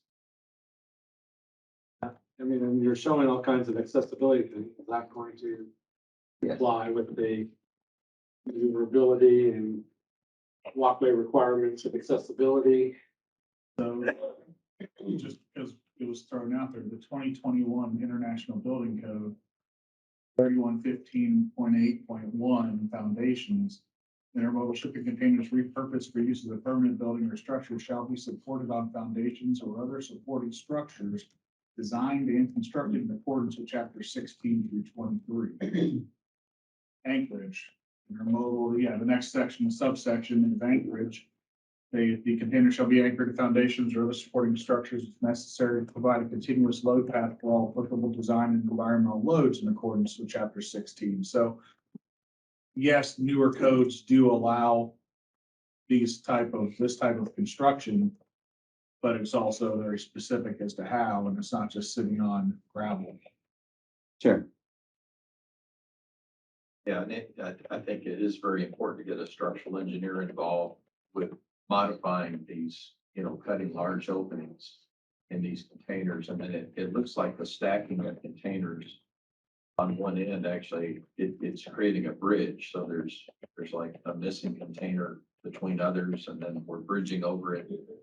So all the designs that you see here, they are stamped for the state of Florida, and we actually have all these designs in use in Florida and permitted in Florida. What we're seeking right now is an engineer who is licensed in the state of Indiana to review and stamp to their satisfaction. These are temporary. I mean, they're only 60 days. So I know. You said they're movable. Are they on wheels? They can be on wheels. Okay. I mean, I'm trying to figure out is this They have Is this a, our purview or is this Department of Transportation? You know, Sure. is this- they have a detachable wheel set that we use, and then some of them we have put on trailers.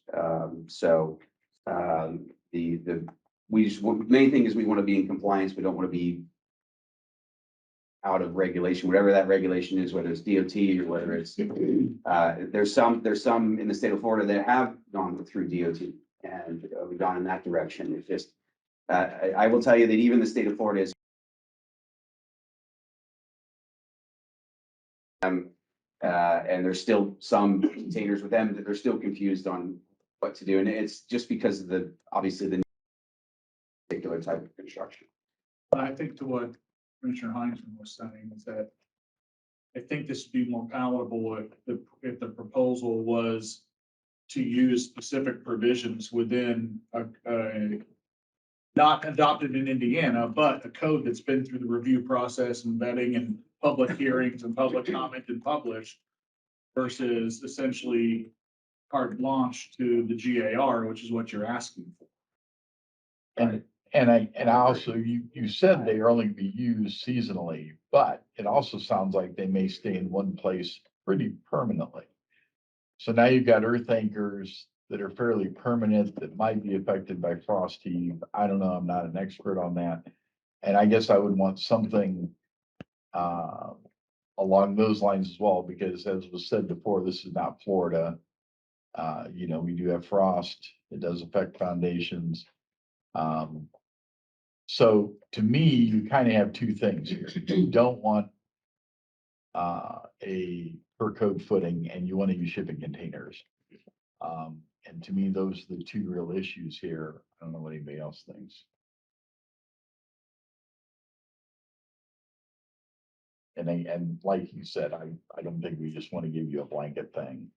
We want to address the specific issues. And then the other question is the time. If you're only going to use it for 60 days, well, after 60 days, does everything have to be taken down and moved away? These become permanent structures. I think they are more or less permanent. I mean, it sounds like you're gonna put them in someone that the possibility is there, you'll put one into place and it'll stay there for years. I'm not going to dispute that. I don't know what the exact plan is going forward. And certainly want to, if we did leave one, we want to make sure that's the case. For the purposes of a variance, I can see the concerns with approving a variance that would, like you said, give carte blanche to have that permanency. My concern is this upcoming fall season, and then in terms of permanency after that. So in terms of this upcoming fall season before the frost heave, we'd like to be able to use them, and then we can disassemble them at that point, and we could put in permanent foundations at that point. We could. One thing I heard you say is a Halloween event. What does that mean? So this is like a Halloween haunted house. It's actually the same property hosts an event called Indie Scream Park. So that's where this event is. So how are you going to apply the fire code for Halloween and So alarm systems and notification systems and all of it has to be done? extremely good question. So this is the event area here. There's a structure that hosts the actual Halloween event, and that's been in operation since 2010. We have 2 variances through this board on that structure, and that structure is in full compliance and is inspected annually by the Department of Homeland Security for compliance. So what will these actually be used for? These are concessions, gift shop, and box office. So Is you're what not these are used for. having a maze or anything? Negative, no. These are just used for the event area, which is between those different attractions. The site is 127 acres in total. So this is approximately an acre on that site, and then the attractions are in separate areas. There's no special amusement structures, I believe is the exact term. There's no these are not special amusement structures. Mike, how did they handle that park at like 30th and Park?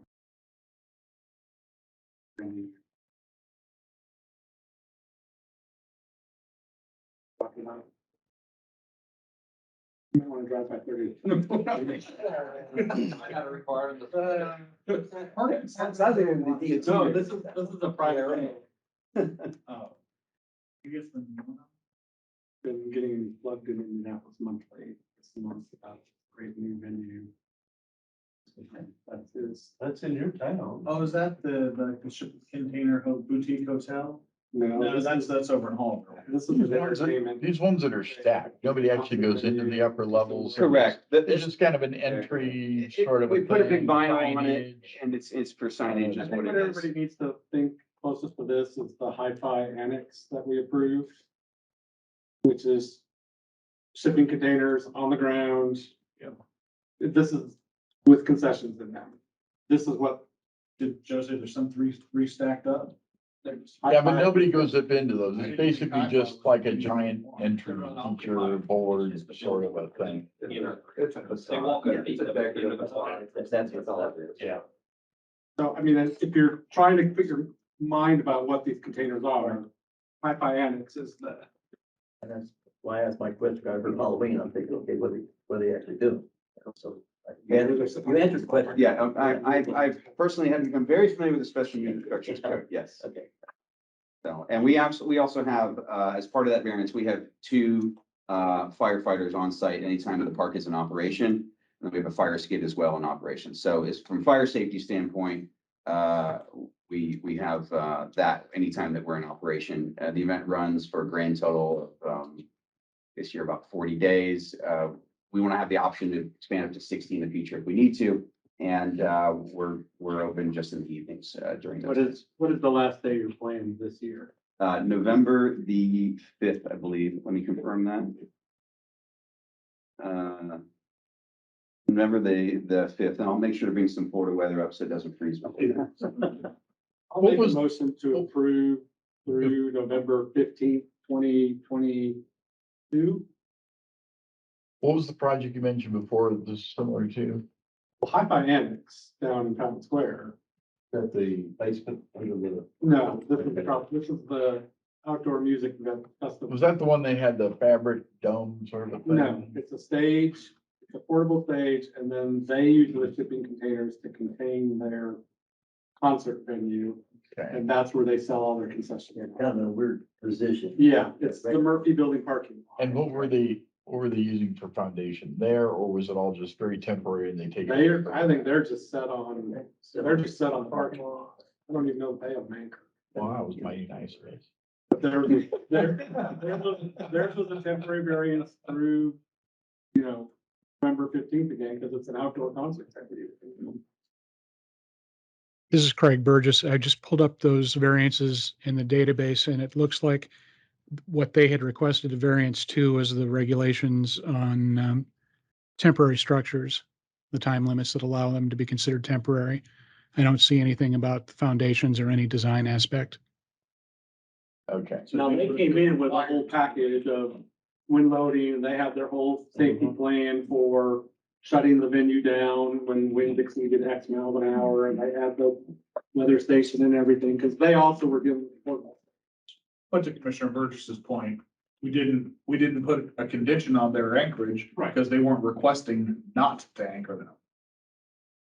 Right. They were simply requesting to have a temporary structure for longer than the fire code allows them to be temporary.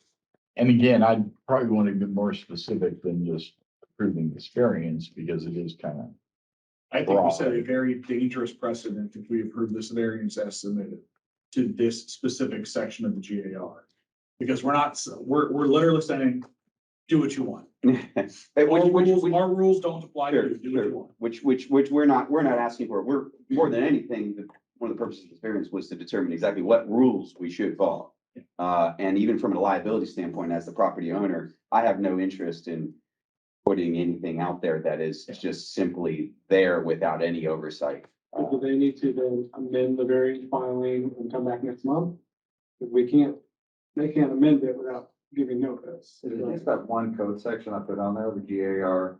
I mean, That's all you applied for, was GR 1247. That's just says it doesn't meet code, right?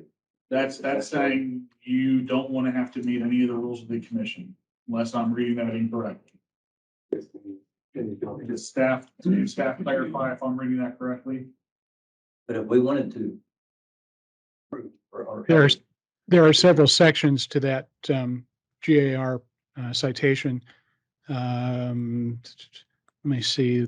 Construction projects for which design releases must be obtained shall be done in compliance with the applicable rules of the commission in effect on the date the plans and specifications were filed with the division. That's probably the one that's most relevant.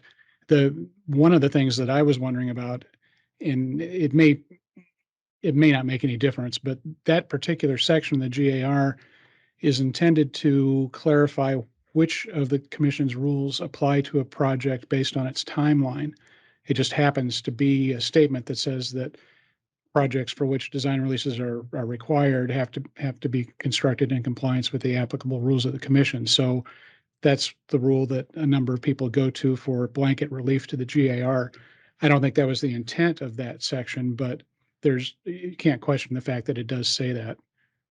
I think as Commissioner Burgess was saying, I think the intent of this section was to clarify when there's a code change and when a code change occurs, which code your project has to be built to based on the date that it was submitted when the code change took effect. But because of the wording that's in there, it is one that's picked up often. If we wanted to just not give them carte blanche, we could make a motion with conditions that bring them back into the oversight of it. I don't think so. And our concern right now is to host this season, and then with regard to the permanency, we would have a better determination after November 15th to then know what's staying, what's not staying, and then nothing would be in operation after November 15th anyway, until we were able to obviously either come back before the board or submit plans in order to be in compliance with that. Who owns the site and who owns the containers?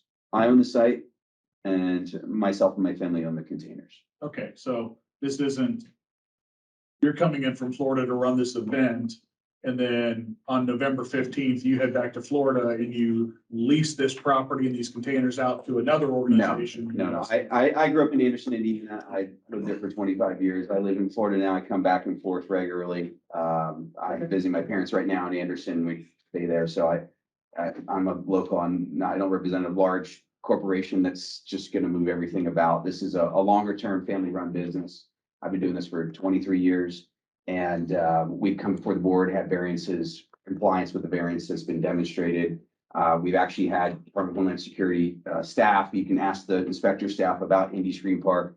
And my guess is they'll tell you what they told us, which is they wish that most Halloween events were organized and set up and clean and run safely like this, because we're held to all sorts of standards across different states. And the last thing we want is safety issues.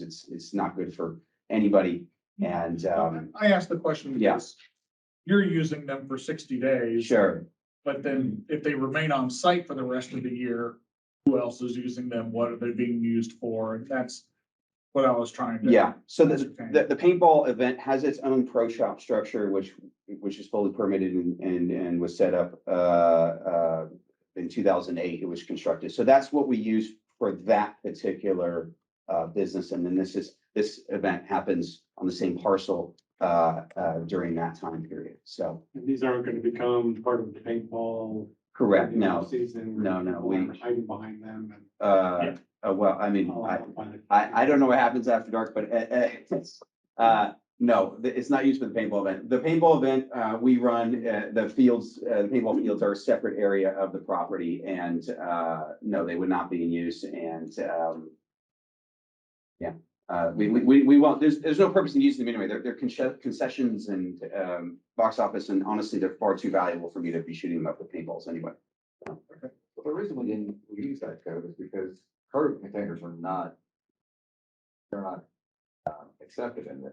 It's not a recognizable Right, construction. code. right. Recognizable. So we kind of had to push to use that GRR code because, I guess our variance is just requested to use carbon containers without the foundation. Learning curve. Yeah, we're looking for a short-term path now, and then we're looking for, honestly, direction for a long-term path, so that we are in compliance with this particular construction. not to really open up a can of worms, but when you say concessions, are you cooking? Are you? Negative, anything no. Like that? No, we have beer and we have bottled drinks and then we have, coffee and hot chocolate. That's as far as we go. We have no hoods, we have no open fire, open flame. I just want to ask a question, because when you say concessions, that can get pretty wide. Yes, it's a very good question. Deep fryers, everyone. Yeah. It's a form of your terminology. What's that? It's a form of your terminology. Oh, yeah, no, it's concessions are very wide, especially with the state fair. I definitely understand. Yeah. We have had So I'm going to discussion. again to recommend approval of a temporary variance expiring November 15th to allow shipping containers to be occupied as temporary structures for the sale and consumption of concessions and merchandise. And 2020. honestly, if they're gonna stack these things 3 high, I want a structural engineer doing lateral load analysis. So And structural analysis of the containers. we should have any day. Yeah. I would want that as a condition. Second.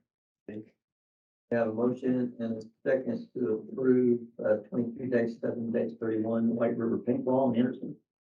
All those in favor, signify by saying aye. Aye. Pose same sign. The variance passed with condition. Thank you very much. I do have a question moving forward. How should we address this after November 15th from I would code suggest standpoint? you either comply with the code, or if you can't comply with the code, you file a variance. If you want to use newer code, you file a variance that says we will comply with the requirements of the newer code. Okay. But then you need to comply with the newer code. So it says And if you don't want a permanent below frost bound footing, then you're gonna have to ask for a variance to continue to use these anchors. Okay. That gives us a path forward. Thank you for being here, appreciate it.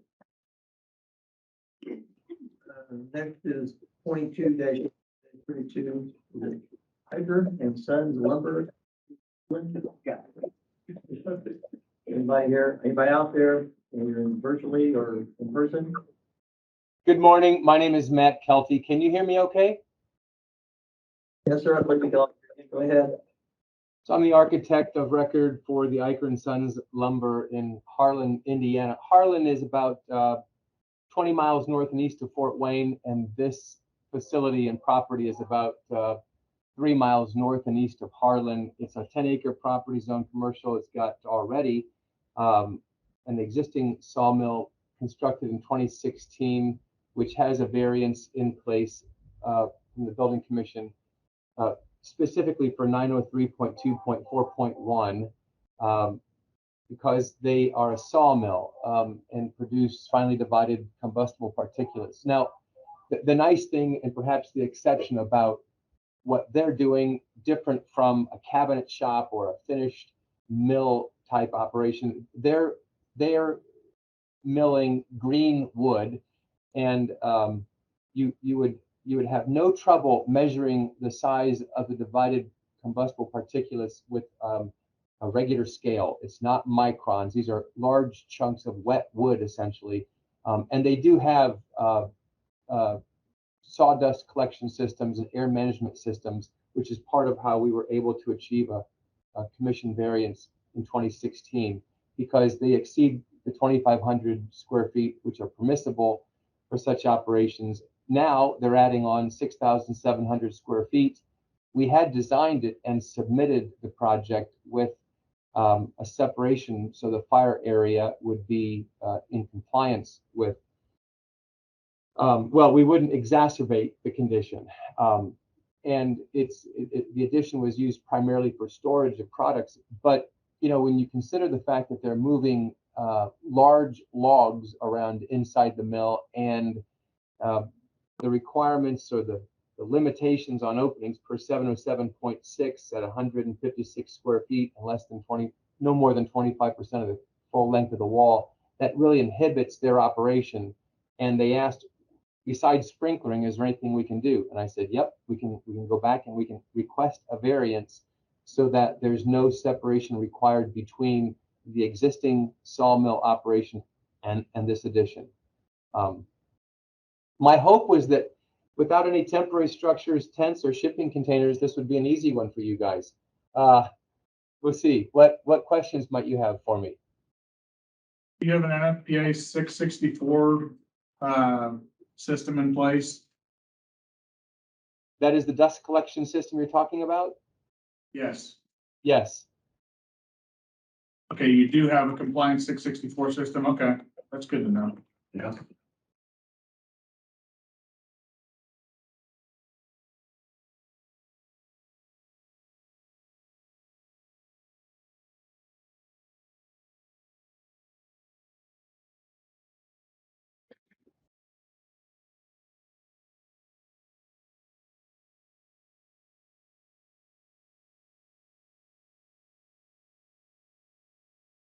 Hi, this is Denise Fitzpatrick. The reason the department referred this to the commission is because we do not see the NFPA 664 dust collection system on his variance application. And also, would this be per the 2010 edition? Denise, is that a question for me? Yes. I'll have to verify that.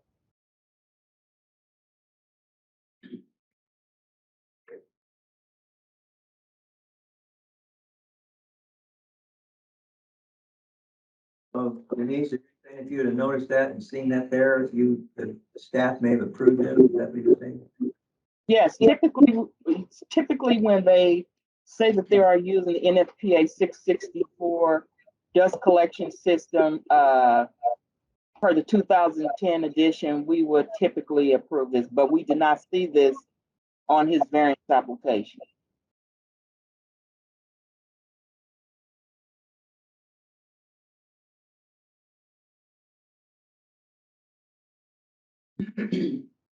Mike?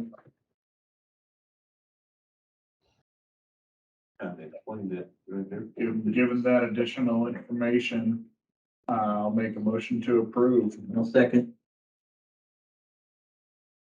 Would this be, since this is not on his variance application, would this be a condition? You think this should be a condition that should be put on the letter?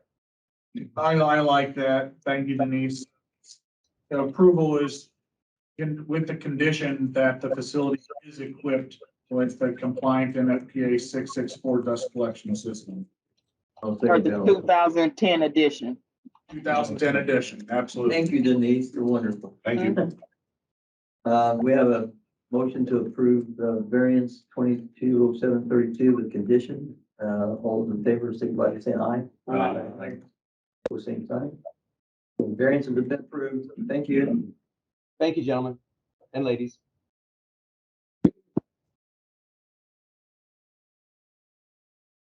$220733 Milestone Control Building, Plant 35 Richmond. We have a whole group of this in. Welcome. Excited to be in person, so. That's great. I love it. Thank you very much. It's a joy, isn't it? It is, it really is. Body language. Read somebody's face. That's right. Please identify yourself. Well, good morning. My name is Liz Varner. I'm internal legal counsel for Milestone. And we do have a whole team of people here with us. This is for variance number 21831. And not having been before you folks before, I wasn't sure, but it sounds, if you're okay with it, we'd like to give you some background about how we got here, if that's helpful. Folks, we do have some materials to pass out. I don't know if you guys have it all in front of you, but we did prepare some things that you could maybe look through. So Milestone contractors, we build roads and highways and bridges, as you probably know. We've done a lot of paving here around this community.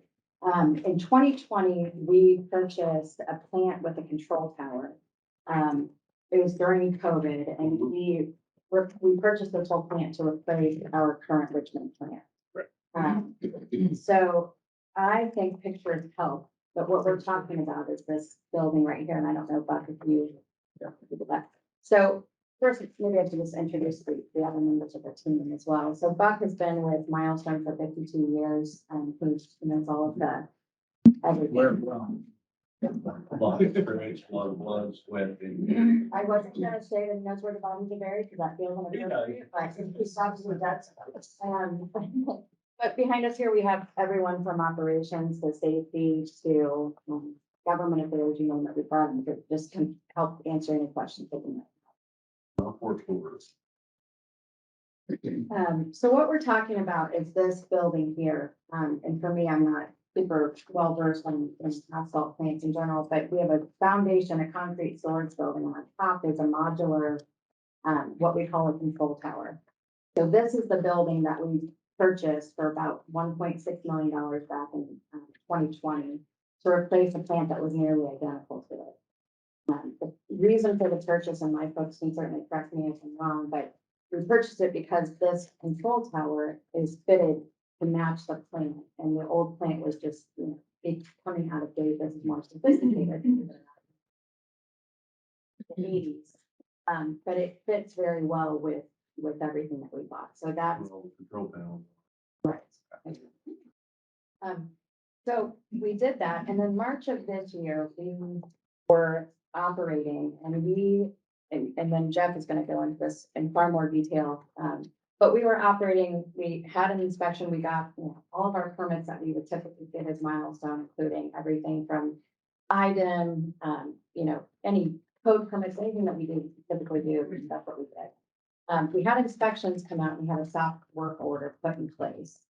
And for months now, it's been a little confusing to try to figure out what it was that we weren't complying with.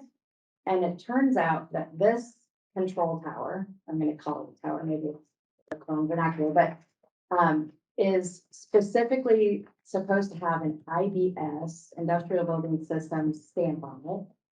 And we have researched it, we have gone back to the original manufacturer based out of Either Florida or Iowa, and we have asked for all the paperwork to say, hey, can we have the stamp? And we've not been able to look. And so we have now a construction trailer that we're operating the plant out of, thankfully, because if we didn't have that, we would be holding up millions of dollars of NDOT projects and other things. But we have been told that in order to proceed and be able to use this and continue with our operations using what we would typically use and have for decades use for that type of thing, we needed to request this variance from you because we can't find an IBS stamp to make this compliant. So that's in a nutshell, but I think Jeff can probably do a better job, but certainly happy to answer any questions.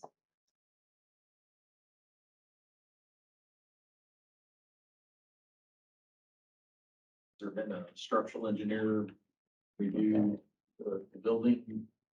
Yes, there's in your package, you'll find a document from Engineering Consulting Services.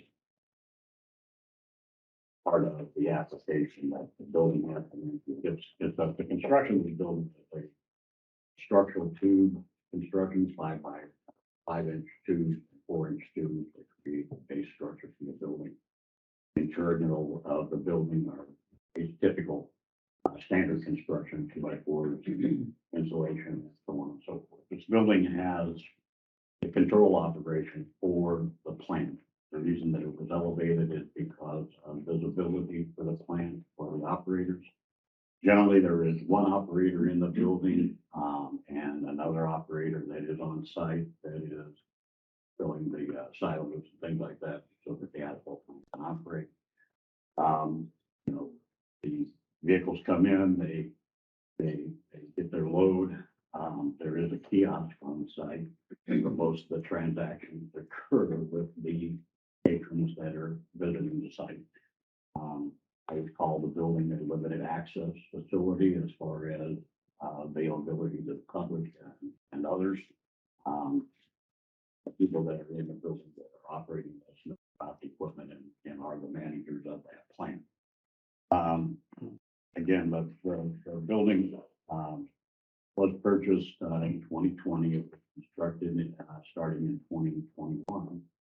And at the time, there were local permits received for the operation of the plant there. IDM, IDNR, all of those, approvals were obtained. Milestone does have other buildings, throughout the state that would require a, IDC permit from the state. Done all of that with buildings for, labs and so on and so forth. This structure is kind of different. Again, it is a control building for the plant, and it's located up on top of a storage building, a storage concrete structure, so that the visibility would be. At the time of the inspection, the inspector, both from the state fire marshal's office and the local, were concerned because this building this building specifically had not received a construction design review. So they contacted our office in Bucks, and we put together documents for submission for a permit. Found out during a couple of iterations with the plan reviewer and Rex May's office, was that this building fell under the provisions of the IBS. IBS kind of specific, and there's not a lot of room for you to do anything about what those provisions require. In this instance, we can't get have a manufacturer to apply for construction of this control building. We have inspected it, and but it, should meet all the requirements of the state. We put together documents identifying that, certifying that it's a safe building as far as life safety is concerned. But the staff, commissioner's office could not approve the building because it actually fell under the IBS provision. So our request is to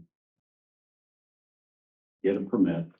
We have submitted the documents via the standard CONAP applications, and see if we can move forward with utilization of this building and continuation of that asphalt.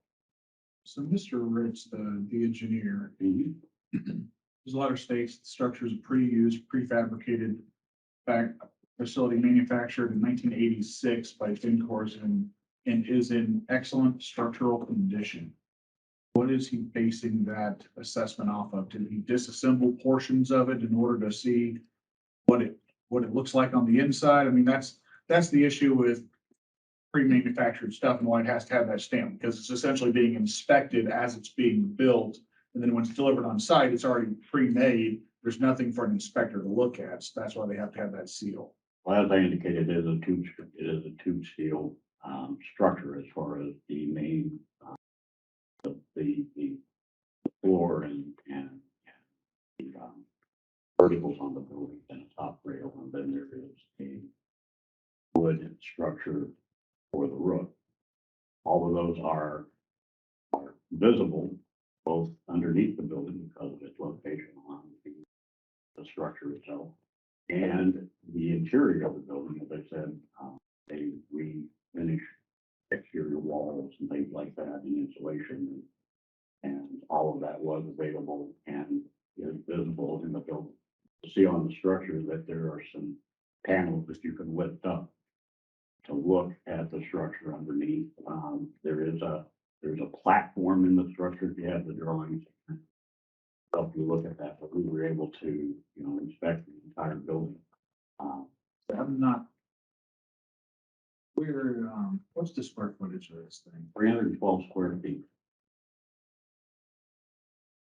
Yeah, I wasn't familiar with that IBS. I'm looking online and all I can find is irritable bowel syndrome.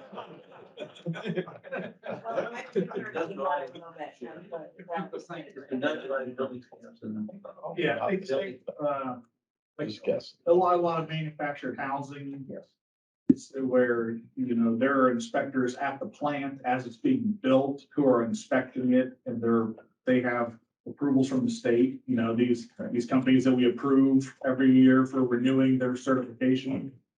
They're inspecting it as it goes, so when it shows up in Indianapolis, it's got a stamp on it that it's already been inspected. The companies up in Elkhart area, construction, building structures, and then they have the stamp when they leave the building, and they're actually, like you said, they're. Did you get this when you bought the facility? Just the equipment? Yeah, we got the. Tower. Yeah. If I missed it a little bit, how is it actually anchored to the property?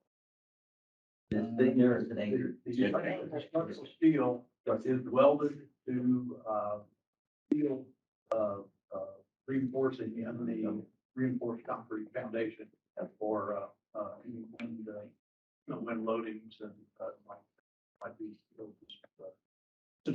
directed to. And you are? Yes, I'm for Ritz. Okay, so you're the engineer that stamped all that. That's why you stood up when I said your name. Frank Aaron Consulting Services, and I've thoroughly analyzed the building, all the wells and all of the condition. It's extremely good shape. It's been used with that plant, to its lifetime of use that it's had prior to our purchasing it. Yeah, there's some pretty detailed drawings here. Is the software order for the structure not being stamped? I mean, was the inspector able to look at the concrete structure underneath and how it was made, or what, where in the process was this all identified? It was, we had applied for a local permit in Wayne County that we have as part of your, photograph.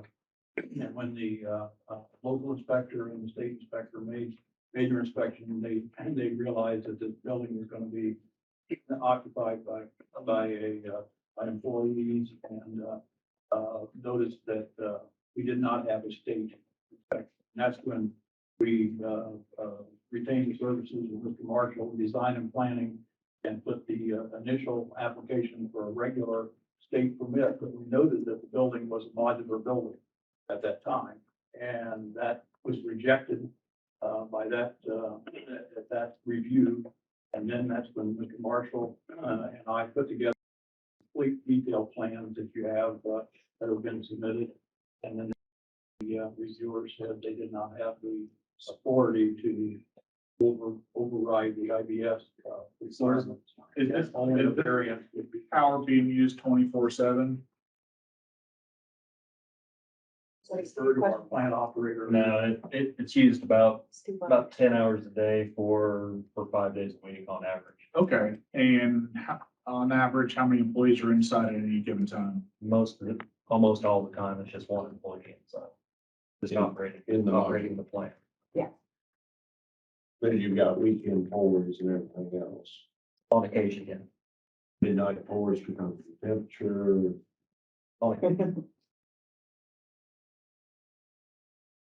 Oh, are there monitors inside this? Or are there windows somewhere? These are all windows, right? All along the Yeah. top. You just covered right in. I can't tell, I mean, They're tempted, you can't, I mean, it's, Okay. yeah, in fact, that actually increases the safety and part of why we liked it is because of the windows all around. Make everything more visible.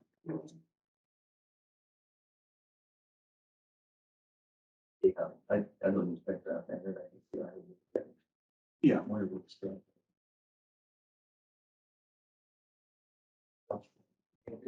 Yeah.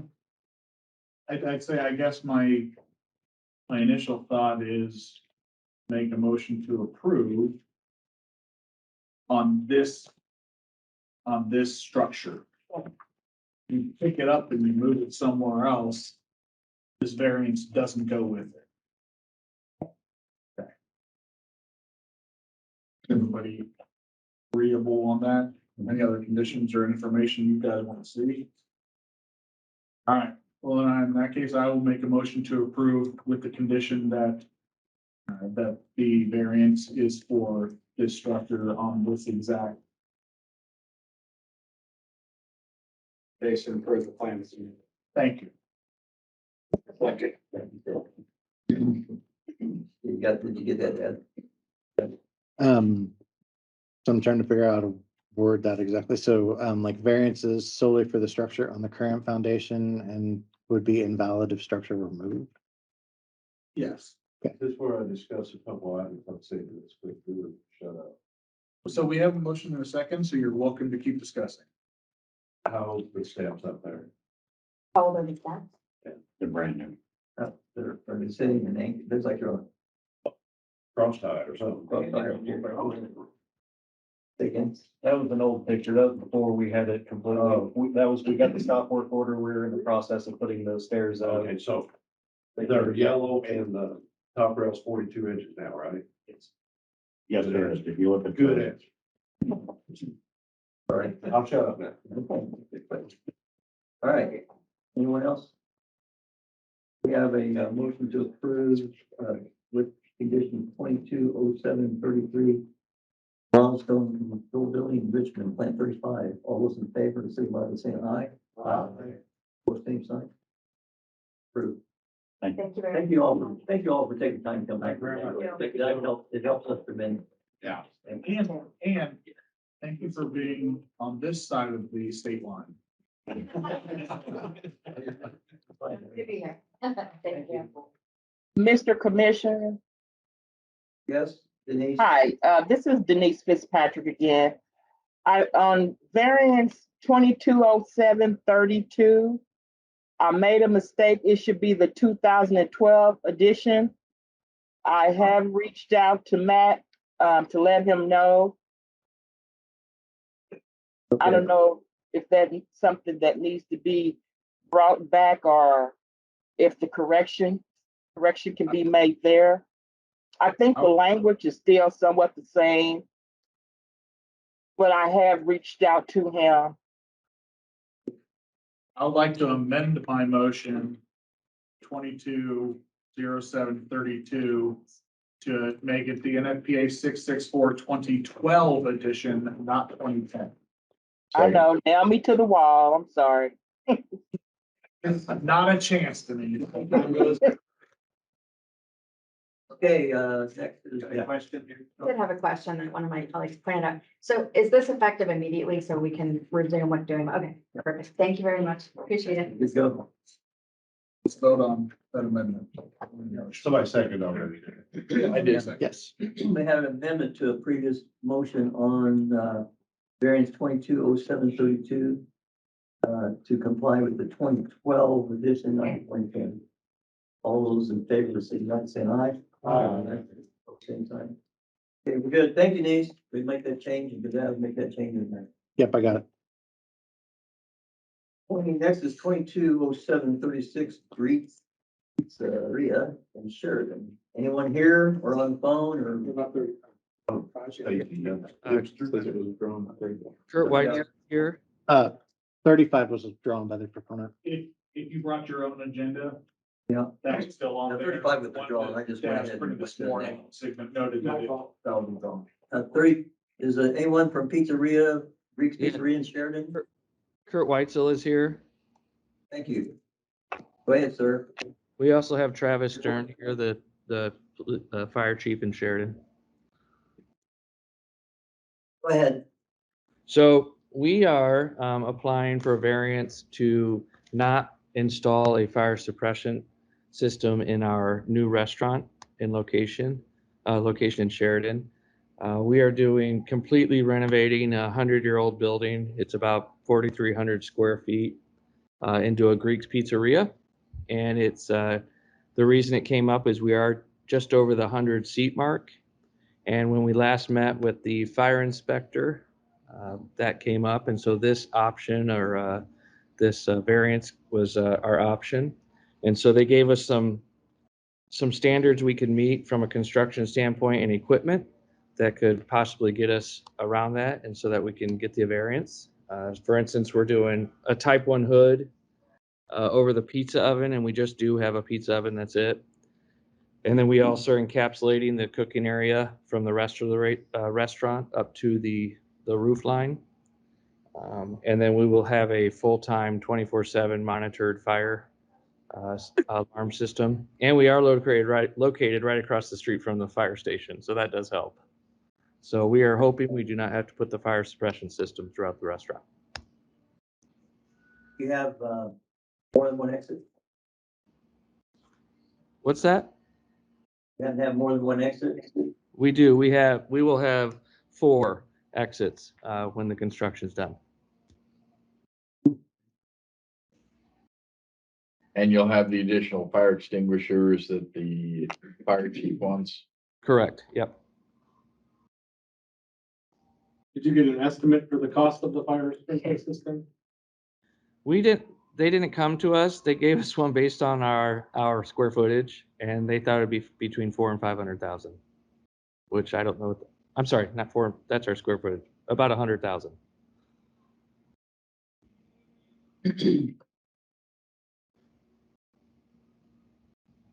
You considered reducing your occupancy to less than 100? So we tried that route, and one of the things we're wanting to do is put a community room in the building, and that can hold about 35 people. And the few times it's used, we'd like to be able to provide that to the city or the town and make it available. And we thought it would just be a nightmare. We don't want to manage it and put ourselves in a situation where we're breaking the rules and keeping our occupancy under 100, but we still want to be able to provide that party room.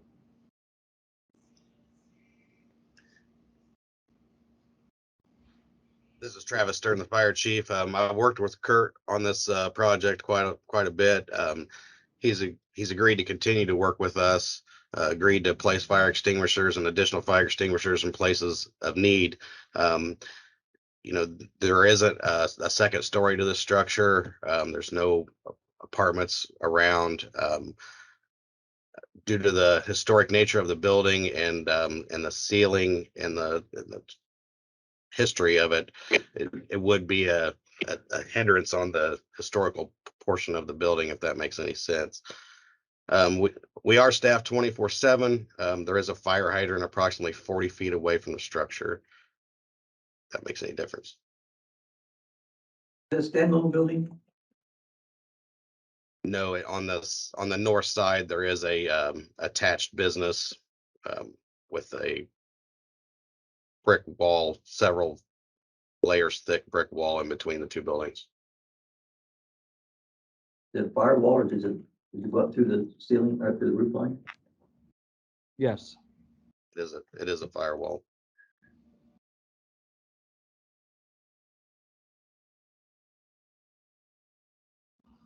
Assuming you're in favor for it, favor of it? Yes, sir, I am. We have several old deteriorating structures in the town of Sheridan, and Kurt and his team has really done a wonderful job in updating it and making it a nice, safe building for the town of Sheridan. So due to its location across from the fire station and all the work that they put into it, I am in favor of you guys passing the variance.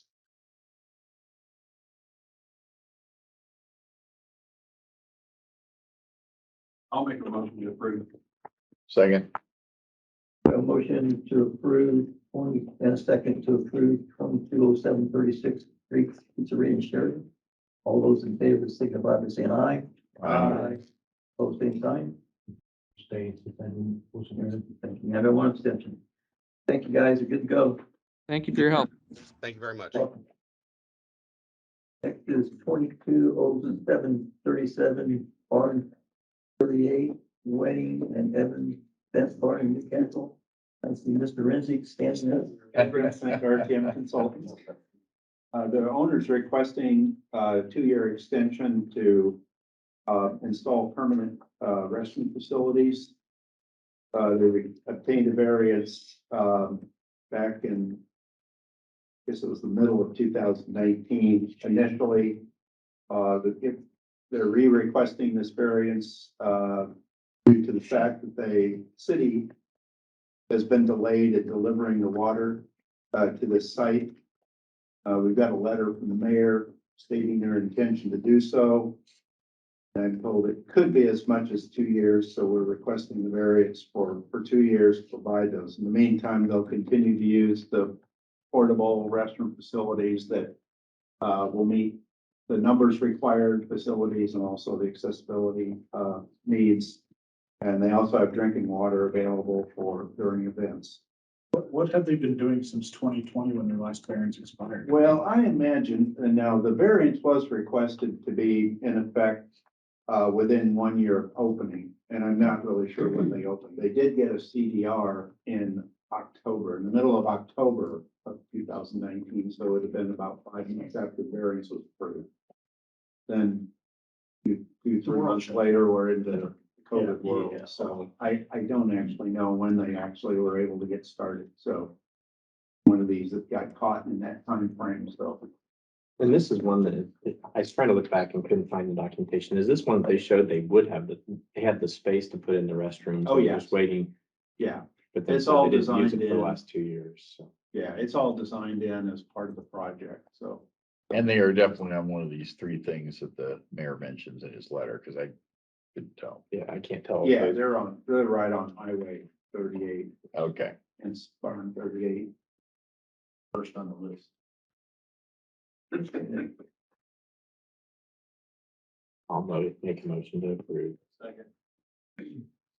I have a motion and a second to approve 220737 Barn 38, wedding and events barn in Newcastle. All those in favor, signify by saying aye. Aye. Both same signs. Thank you very much. You're welcome. We're sitting back that one already. 2207 8 RHI nursing unit expansion in Indianapolis. Anyone here? Hi, this is Brent Chapman. There you go. Thank you. Can you hear me okay? Go ahead. Sir.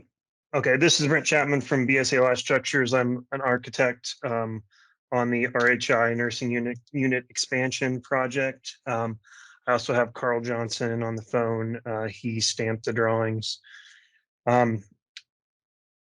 We have gotten some variances in the past on this job. This is a traumatic brain injury unit, so it's a little bit unique. The patients will all need help with mobility, getting in and out of the bathroom. Our variances before were back in January of this year for toilet placement and grab bars. This follows along the same lines. So we're asking for a variance for ANSI 117.1. It states that you need a permanent shower seat in the showers. Staff don't like the permanent shower seats because depending on what kind of shape the patient is in, they can get in the way. They take up space. They're hard to clean. They need, they can't really use a one size fits all solution. So they use roll-in shower wheelchairs. They also have various types of shower benches, just depending on the mobility of the patient. So Brent, this is Todd Height. So are they using, I'm familiar with their process. I think I know the answer. Do they use that as part of their training for how they're going to go home too? And probably don't have that set up at home with the seat you typically have on the wall when they're going to. Yeah, I think that would be part of their occupational therapy program. And if I can share my screen, I can show you what they plan on using. Can you see my screen now? Yes, sir. We see a picture of a chair. Yeah. So I took this picture 2 weeks ago when I was in the facility. They have a adjustable shower wheelchair, which is easy to clean. They can load up the patients inside of the room right next to the bed where it's dry and flat, and then move them into the shower. This seat's adjustable. It can recline. There's a headrest that's adjustable. Armrest can fold down. It's also used as a commode.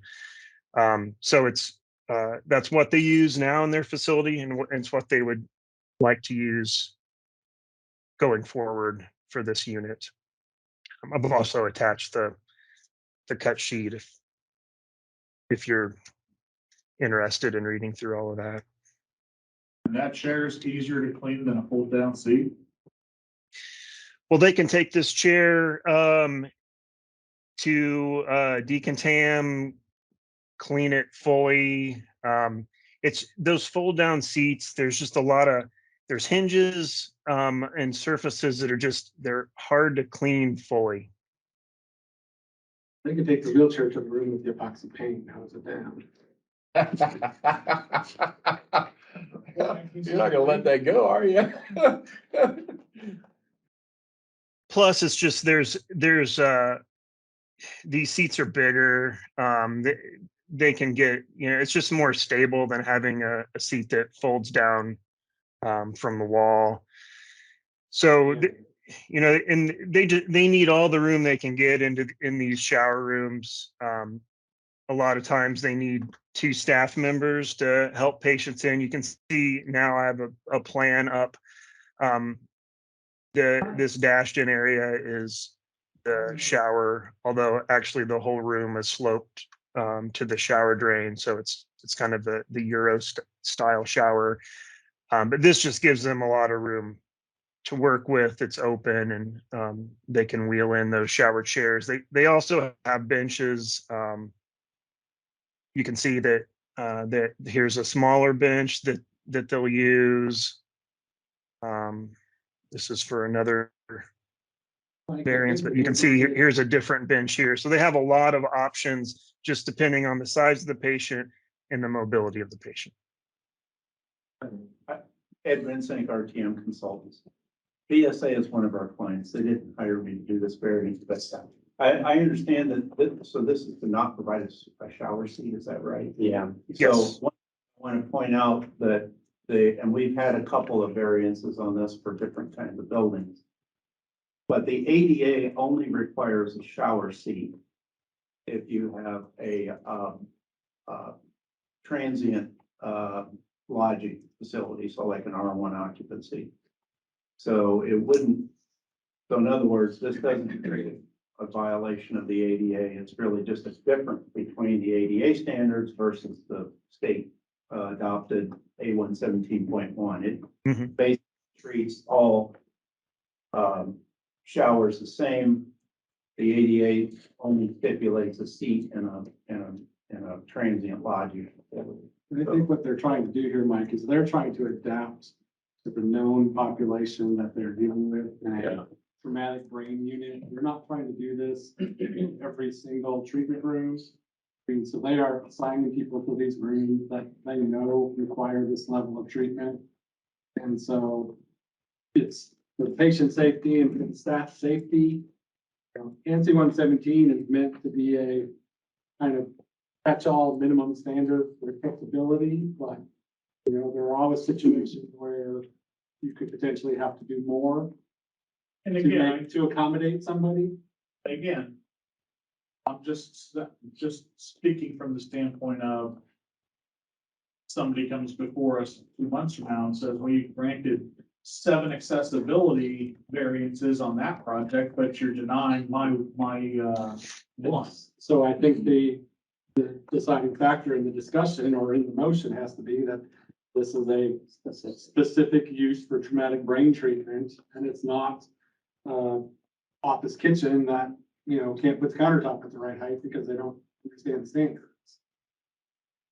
This is Carl Johnson. I also want to point out that one of the reasons they use this chair, you'll notice there's some safety features built into it. So many of the traumatic brain injury patients do not have a sense of balance. They are not able to sit on a seat. And so this provides additional security for the staff and the patient. Yeah, I mean, ergonomic wise, get them on the chair, get them in the bath. Instead of get them on the chair, take them off the chair, put them on the stool or seat, then have to pull them back off if they don't fall. I don't know if we can strap them in to the wall seat, but yeah, it's going to take them. The injury. No, I see you that folds it up and use the chair. Right. Yeah. I've got friends that I serve with that suffer from TBI, so I understand this. I don't know, I just. You I worry just about wanted to- precedent, and I think we need Yes, to, yeah, that's the within the clarification. discussion or within the motion, indicate that due to the nature of the users in this specific facility, this is unacceptable. I think this is different because this is a treatment. I mean, that's what they're doing here as opposed to your typical situation. An employee in a kitchen that's. Well, it's like, I've done ones where we have a restroom that doesn't meet everything for ADA, but they're trying to, again, in the rehab, get people so that they can go home and deal with that, because at home, they probably don't have an ADA setup. If it's one where it's a restaurant or something, oh, we don't, everybody needs to learn how to use this, that's different. This is because that's part of their treatment. Specific. And as I'd make a motion to approve this. Okay, we have a motion to approve and a second on 220738 RHI nursing unit expansion. All those in. Well, there's an A and a B. Yeah, You want to hear? B Yeah. first? Well, I'm gonna do A. Okay. I don't know about. B. We can vote on A, but let's, do A. I just wanted to make sure we're not. Yeah, assuming- they're They're going- completely separate. Yeah, I'm sorry, thank you for pointing that out, because my screen went away. Okay, then on A, Yeah, I'm looking at that. all those in favor of A signify by saying aye. Same sign. Okay, A is passing, so let's go to B now. All right, so B is still within these toilets, but it's different issue. So we have a paper towel dispenser on the wall, and it conflicts with a emergency pull station that's also in the same location. This is ANSI 117.1, 308.2.1. The issue is the staff asked for a second emergency pull station. So just to show you what I'm talking about here, this is our elevation of the wall that we're looking at. This is the pull station with the cord that has to be so close to the floor here. We have another pull station by the toilet. So if a patient does fall, they should be able to reach one of these pull cords. That box was installed before the paper towel dispensers were selected and installed. So as you can see with our plan here, we don't have a lot of room on the walls that's in it that is in a dry area. Again, this is our curtain for the shower. We basically have these walls here. When the paper towel dispenser was installed, the sensor is approximately 52 inches above the finished floor. ANSI states that any operable portion needs to be 48 inches maximum. But with this pull station here, we were forced to mount that high. There's really nowhere else to mount it. After looking at the cut sheets for this paper towel dispenser, the default setting is for the sensor. That sensor can be bypassed and turned off, and they can use what's called hang mode, which bypasses the sensor. The paper towel dispenses. When a paper towel is pulled, then another towel presents itself, and that is well within the 48-inch range. Just for scale here, our countertop is at 34 inches. So we were planning on using this hang mode, and then the area of the dispenser or of the towel that you need to interact with is in that range of 15 inches above finished floor to 48 inches above finished floor. Have you checked to see if the sensor will read at 48 inches?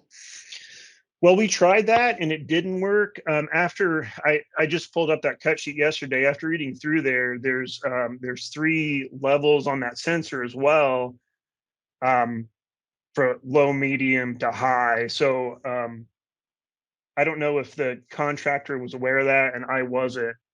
So that's not something that we've checked because the default is medium. So if we put that up to high, there could be a chance because, like I said, we're 4 inches off approximately of that sensor.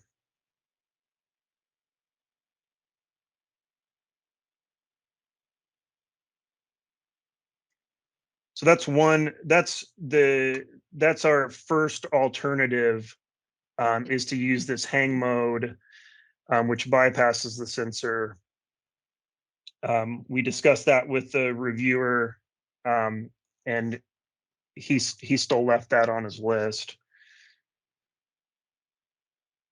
So they still felt like that even with the hang mode, you still weren't in compliance with operable part being within 48 inches.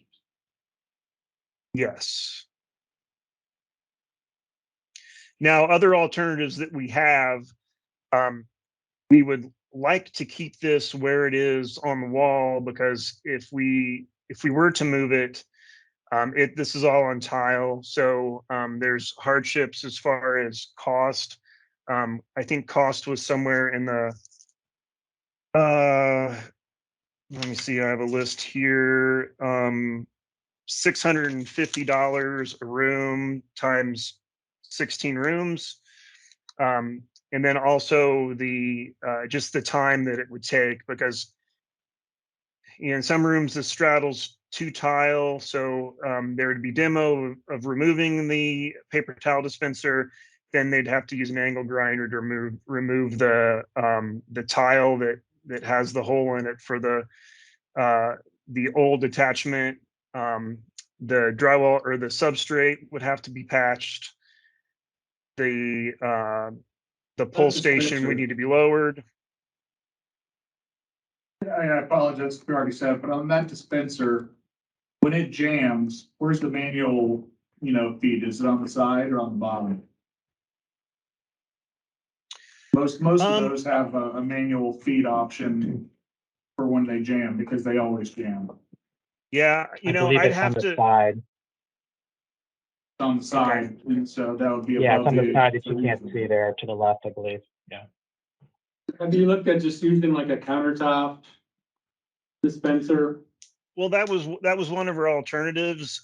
We've had issues because, yeah, like you mentioned, the paper towel dispensers always jam, or the sensor is faulty, won't work. So a lot of times we'll see just a basket on the countertop with paper towels.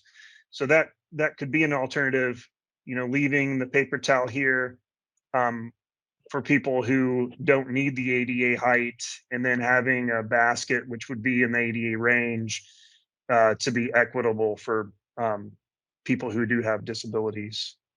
Might look at a product called the Torx, or Torque, T-O-R-K Express. I know in our office bathrooms, we ended up using them because the wall-mounted unit kept jamming. And so we have these actually on our counters in our office. They work pretty swell. So you've got 16 of these facilities with the 16 of them at 52 inches. Yes, 16 patient toilets in the unit. The second sensor, emergency sensor, is under each one of them, correct? They're all in this configuration. So yes, that sensor is at 51 to 52 inches in all 16 rooms. It'd be a lot cheaper to buy the additional unit though, and then they don't. Yeah, I don't need a variance. I agree. Yeah. I agree. $40 and I use a fan full towel and. Yeah. Just don't leave the other one on the wall. Leave the other one. Exactly, leave the other one on the wall, and there's no need for variance. Okay. So if we provide and I'll look at this Torque Express, I have it written down. If we provide something, that dispenses towels from the countertop, we can leave our paper towel dispenser that's on the wall, and we have equal access Yeah, so we, and variances. he could approve the variance with that condition that they put a. Okay. Well, do they need a variance then? Well, They would not need. no, but right now we have in the past, we've said the commission can't, or doesn't usually say no variance required, and I guess we put that step. That or We usually want to act on the variance one way or another. they could withdraw. If he's willing to say, yes, we're going to do this, and I'd like to withdraw my application, then we could do that. That too. Yeah, I guess that would be As my long as we know preference, they're they just gonna do withdraw that. In the. the past, that's always been. Well, Yeah. there's a violation Right. already issued. Probably safe. Ryan Schmidt, is that your violation? They go west. I was gonna say, sometimes we would always err on going ahead and approving it. Yeah, that's where I was coming from, and just putting that condition on there, that way, they're gonna do it this way, it's in the record. And the commission. If you got a permanently mounted device versus a portable table, a countertop device.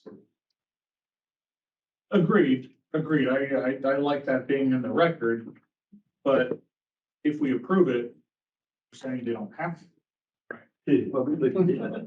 Oh, I think we're approving it and stating the condition that they have. to yeah, have good, this. that's, we approved it. That way there, when the inspector walks in a year from now and they don't have those sitting on the countertop, Yeah, we put that condition on it, but they have to have a. You know, the variance would be to approve to retain the fixtures that are installed with the inclusion of an additional paper towel dispenser within the, 15 to 40. I'd second that one. within the A17 or A17. Well, both days, Scott. 117.1. Inches above finished floor, that would be very. You get kind of what Scott. That's the place. We approved. So I got that we are approving this with the paper towel dispenser, on like a counter height, but I didn't catch any of the references or anything after that, sorry. Motion to approve the retention of the automatic dispenser that is already installed at a non-compliant Why height, is that? with the addition of a countertop mounted dispenser or some other dispenser size with the requirements of the code.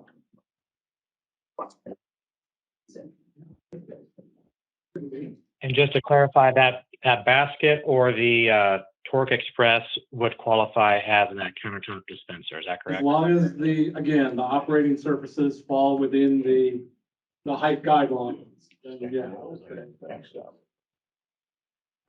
I'm not familiar with the Torque Express. Is that an actual machine? It's just a countertop. Carl, I dispenser. just looked it up. I'm gonna send out a message with it. It's basically it's basically a box that's a dispenser.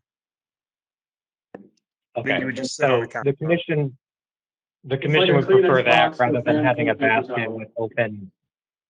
So you would prefer that machine versus the basket with just paper towels sitting in it?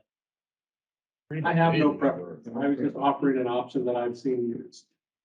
Yeah. You can stack the paper towels on the counter as far as, I mean, as long as they're there when the inspector shows up and it's obvious that they're always there. Okay, I just want to make sure if the term dispenser is used, that they're not expecting some type of machine, that it's okay just to have the towels or the basket. And or basket. with paper towels. Yeah, a supply of paper towels. There you go, next point. Okay. Motion in a second, for a second. I'll second. Okay, we have a motion and a second on 220738B, RHI Nursing Home Unit Expansion. All those in favor, signify by saying aye. Aye. Pose same sign. Okay, you're good. A and B both passed. Thank you very much. Thanks, appreciate it. It's 220739. Time for lunch. Yeah, I'll be quick. Pearl on Main Street, Fort Wayne, go ahead. Ed Rensink, RTM Consultants. This project is a 7-story mixed-use building. Got a three-story type 1A podium. The top building is a 4 stories of type 2A construction with residential units. Included in the residential part of the building is some amenity spaces on the 7th floor, including this 7th floor community amenity space, just a little over 1,000 square feet. They're requesting a variance for unprotected steel. We have a 1-hour rating requirement. If it's at least 20 feet above the floor, it would have to be rated. I think I can't remember, I believe I looked at the exhibit, I think it's around 14 feet or so. So we're requesting non-rated steel. I need to make a correction to one of my statements here. It's item 1 talks about a sprinkler system for NFPA 13, which is correct, but got some fugitive language in here apparently.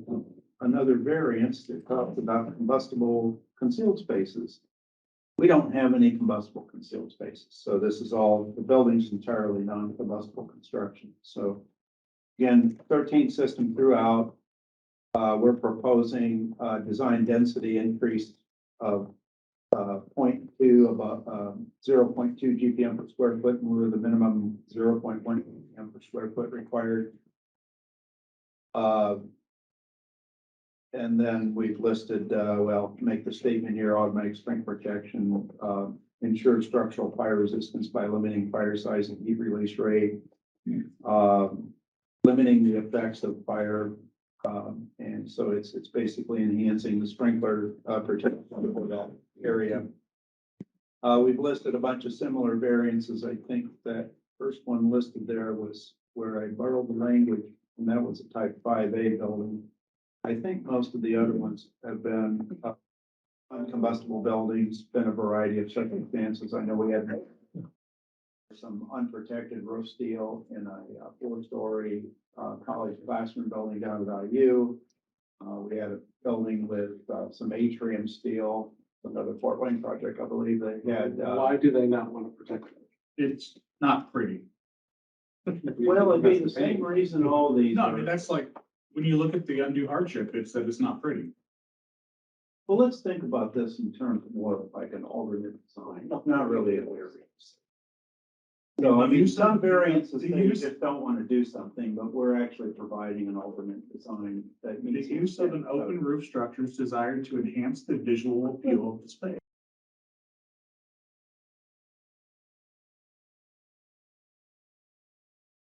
It's not a real high ceiling. It probably want more of a volume look. Well, it's, There is no undue hardship, really. They want it to look a certain way and are offering an alternate design to do so.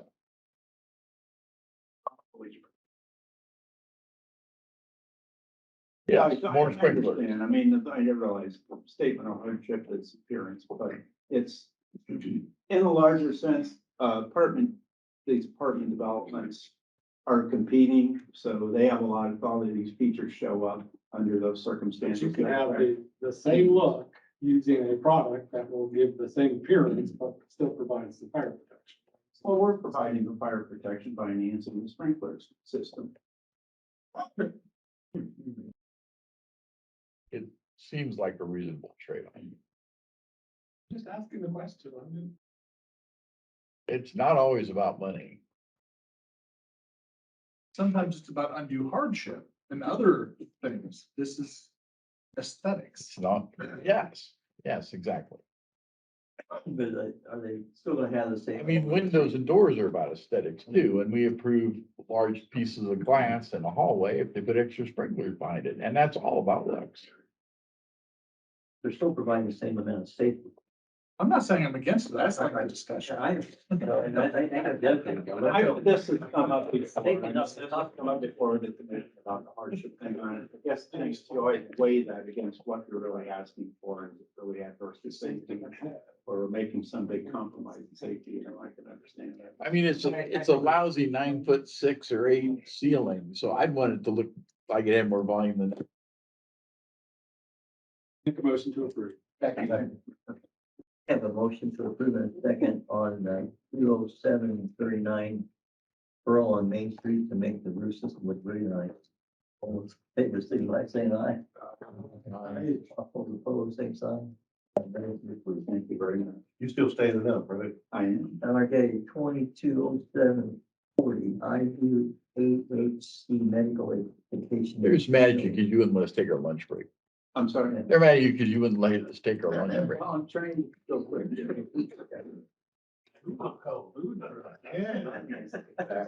Where's the taco truck at? Okay, Ed, go for it. Ed Rensink, RTM Consultants. You've seen this building before. We've had a batch of variances early on this. It's a 10-story building being built on the IU downtown.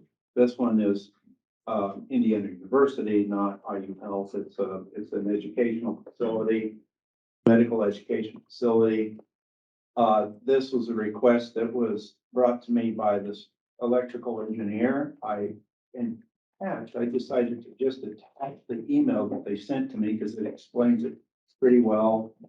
I borrowed some of the language in there for the variance application itself, but it does kind of walk through the logic of the variance. So this involves the normal power connection to the fire pump. Normally you have the connection ahead of the upstream or ahead of the main disconnect in a building. They're asking for it to be located downstream. The design actually uses two redundant utility feeds, so it's downstream, but there are two separate electrical feeds to the building from the electrical utility. And they have a breaker switch that will automatically transfer from one to the other if there's an interruption in one of those supplies. So we've got a redundant supply from the utility. So the argument by the engineers that it provides a more reliable continuity of power for the fire pump than what the minimum requirement is. And also, just to make clear, this is not the emergency issue. The emergency, if there is a backup emergency generator that'll handle the fire pump and all the other loads required by the building code, because this is a high-rise building. So it's not the emergency power feed that's the issue. If we have complete loss of utility service to the building, we would have the generator would supply the pump. So it's really just the ordinary power feed. So I think the intent of this is that if you have a building outside for warehouses, things like that, you have to wire the head of the main disconnect. So the fire department comes, wants to shut off power to the building, and you don't have to use the fire pump. In this case, you can't lose the fire pump because it'll be backed up by two different feeds, plus you have the emergency generator. Belt and suspenders. And this is not connected to the hospital. Correct. This is a separate building from the hospital. It's on the other side. Yes. It's on the other, it's west of the big underground parking garages next to the hospital.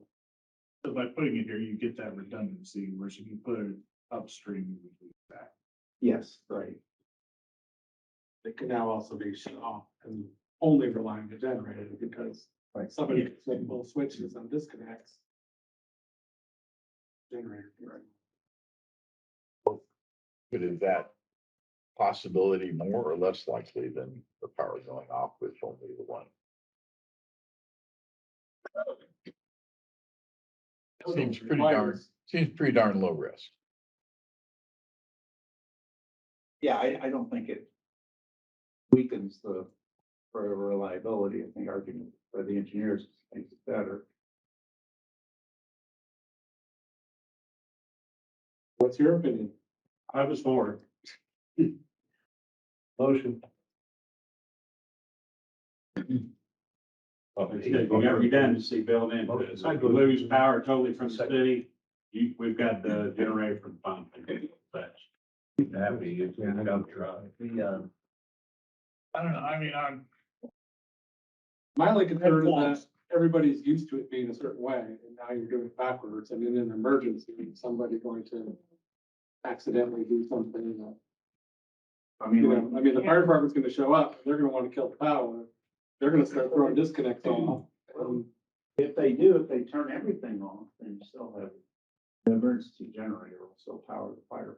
So it's, I And think we do have utilities group that will show up 24/7. The emergency generator usually only comes on if the normal power is lost, not because you turned a disconnect on. good point, yes. Right. Or if you hit the big red button. Yeah. Commissioner Moore, did you make a motion to approve? I did. And I'll second. And vote to approve in a second. So they're sure that the generator will kick on if these two disconnects are. Oh, yeah, yes.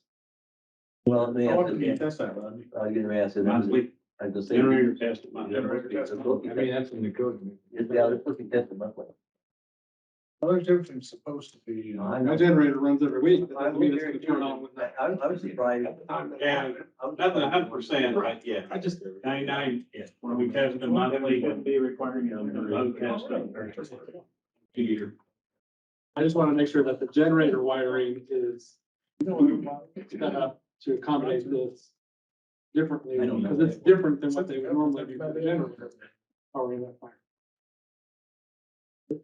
Yeah, although most buildings that would have that where they shut the power off, you wouldn't have a generator. So Typically, wiring ahead is just a way of providing continuity for the fire pump in case they want to shut power off, otherwise the building. typically what happens, at least in Indianapolis, in these major constructions, about at some point in time, probably on 4 different occasions, the fire department walks through all these facilities and they meet the engineer and kind of go through all these things. And so, not that they won't forget, not that some people are off and other people are on, all these other things that can happen, but there's some familiarity with operations of these buildings in downtown Indianapolis. Possible.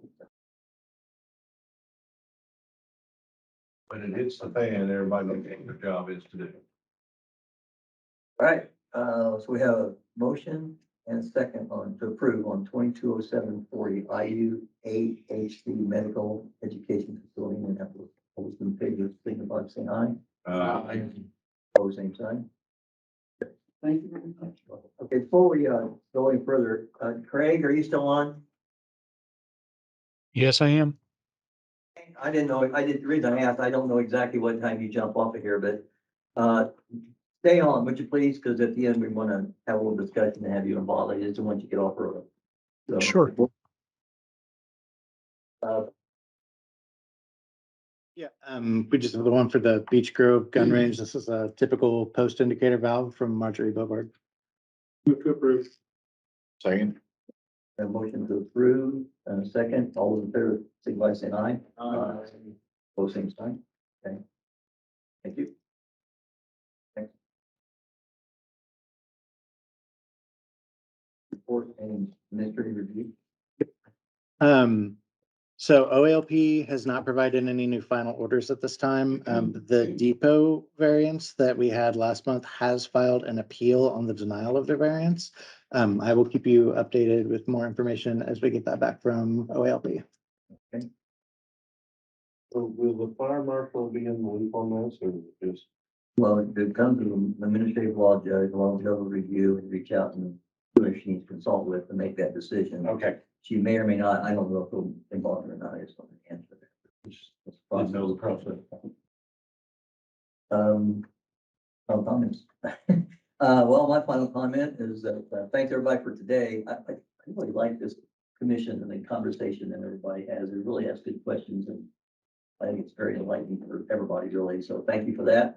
And I'm going to turn this over to Scott Panicky, who wanted to have a discussion about paint.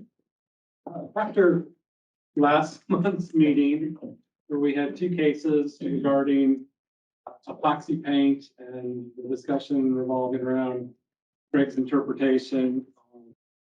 I've gone back to my office where I know of at least a half dozen projects where we're in the process of specifying a paint coating in a restroom, wet space, if you will.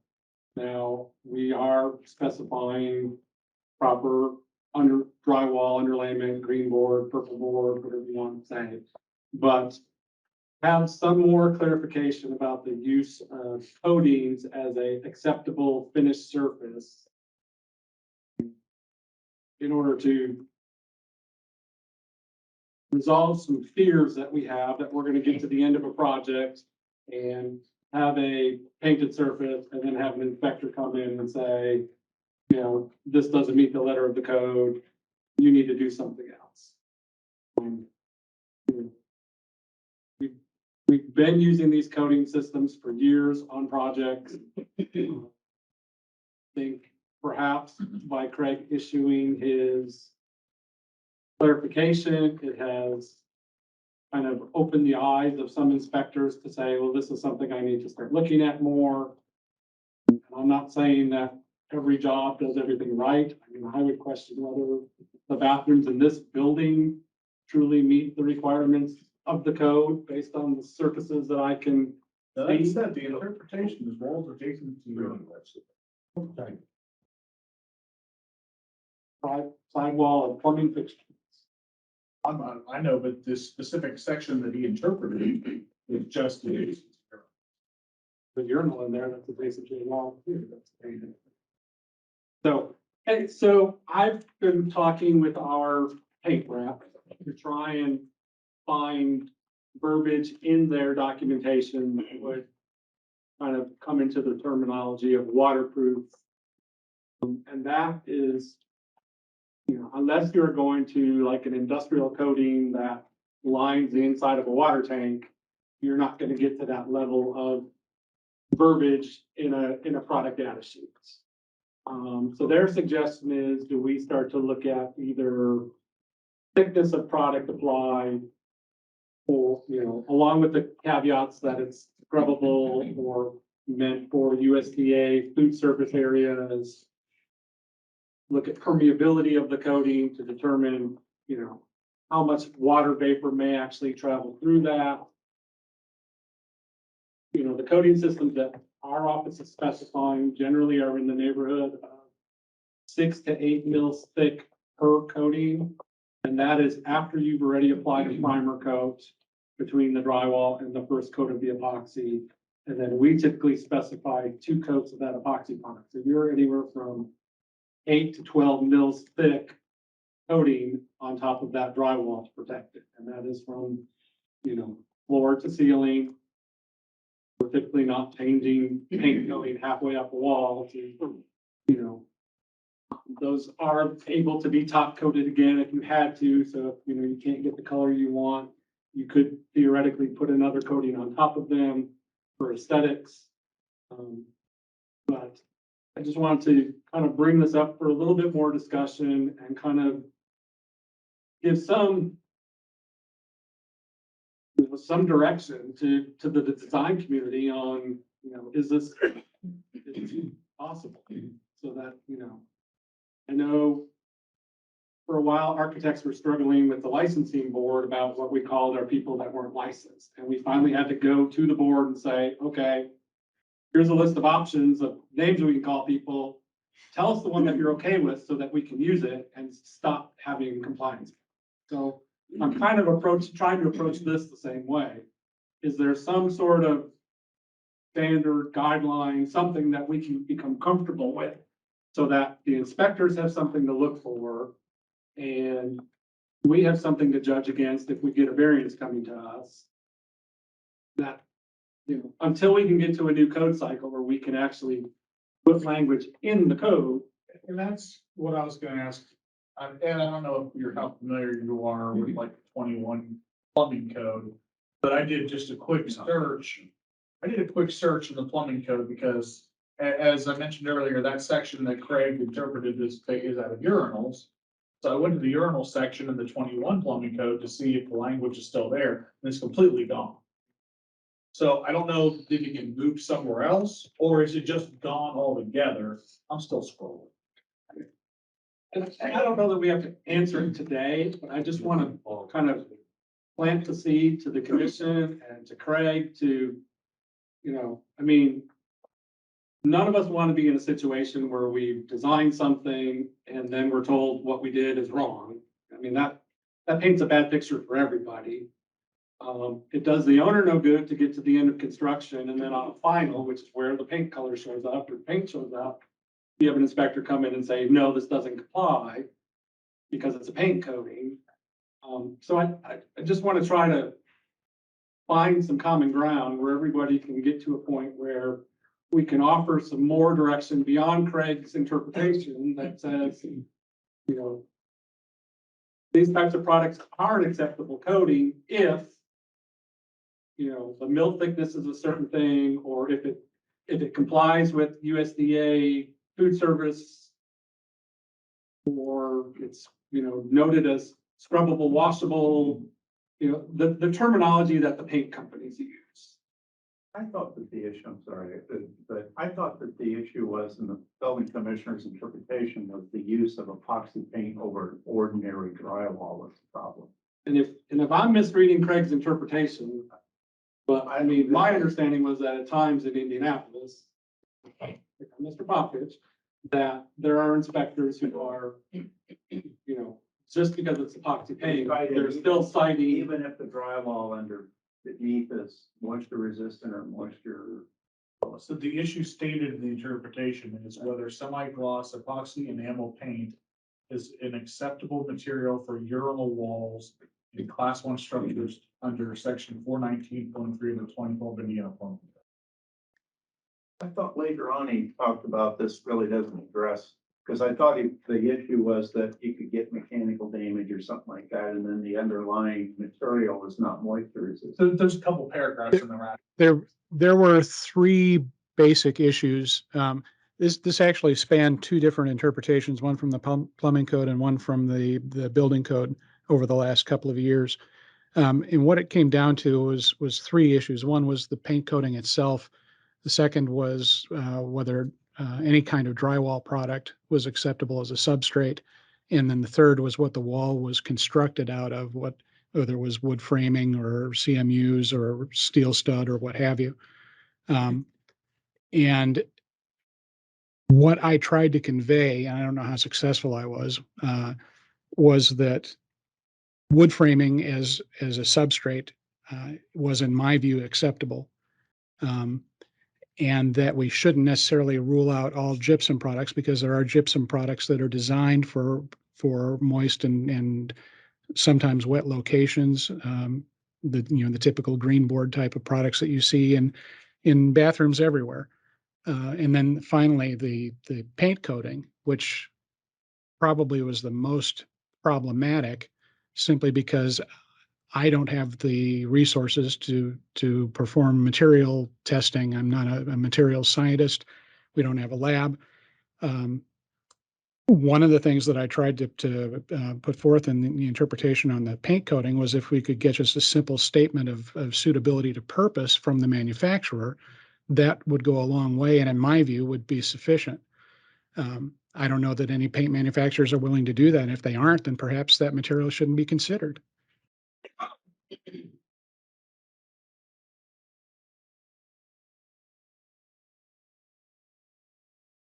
All right, so just, thank you for mentioning that, Craig. In the 2021 building code, model code, obviously, 12.10.2.1, floors and wall bases. This is under the toilet and bathroom requirements. And other than dwelling units, toilet, bathing, and shower room floor finish materials shall have a smooth, hard, non-absorbent surface. The intersections of such floors with walls shall have a smooth, hard, non-absorbent, vertical base that extends upward onto the walls not less than 4 inches.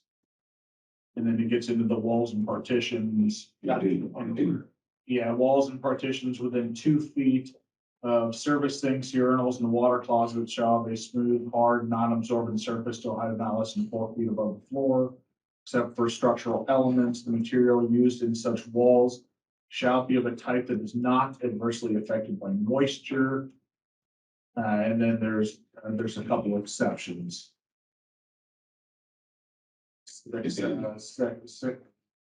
Exception, this section does not apply to the following buildings and spaces: dwelling units or sleeping units. Sorry, dwelling units and sleeping units is the first exception. The second is toilet rooms that are not accessible to the public and that have not more than one water closet. Accessories such as grab bars, towel bars, paper dispensers, and soap dishes provided on or within walls shall be installed and sealed to protect structural elements from moisture. So that's how the 21 model building is. So Craig, what you're kind of saying is the paint manufacturer should be willing to say that when put over drywall, this meets those requirements of that section of that code. I would think so unless they don't believe their product is suitable for that use. So many different manufacturers making so many different products. That's what Craig said, you know, he doesn't have the lab and the ability to test the stuff. You're relying on manufacturer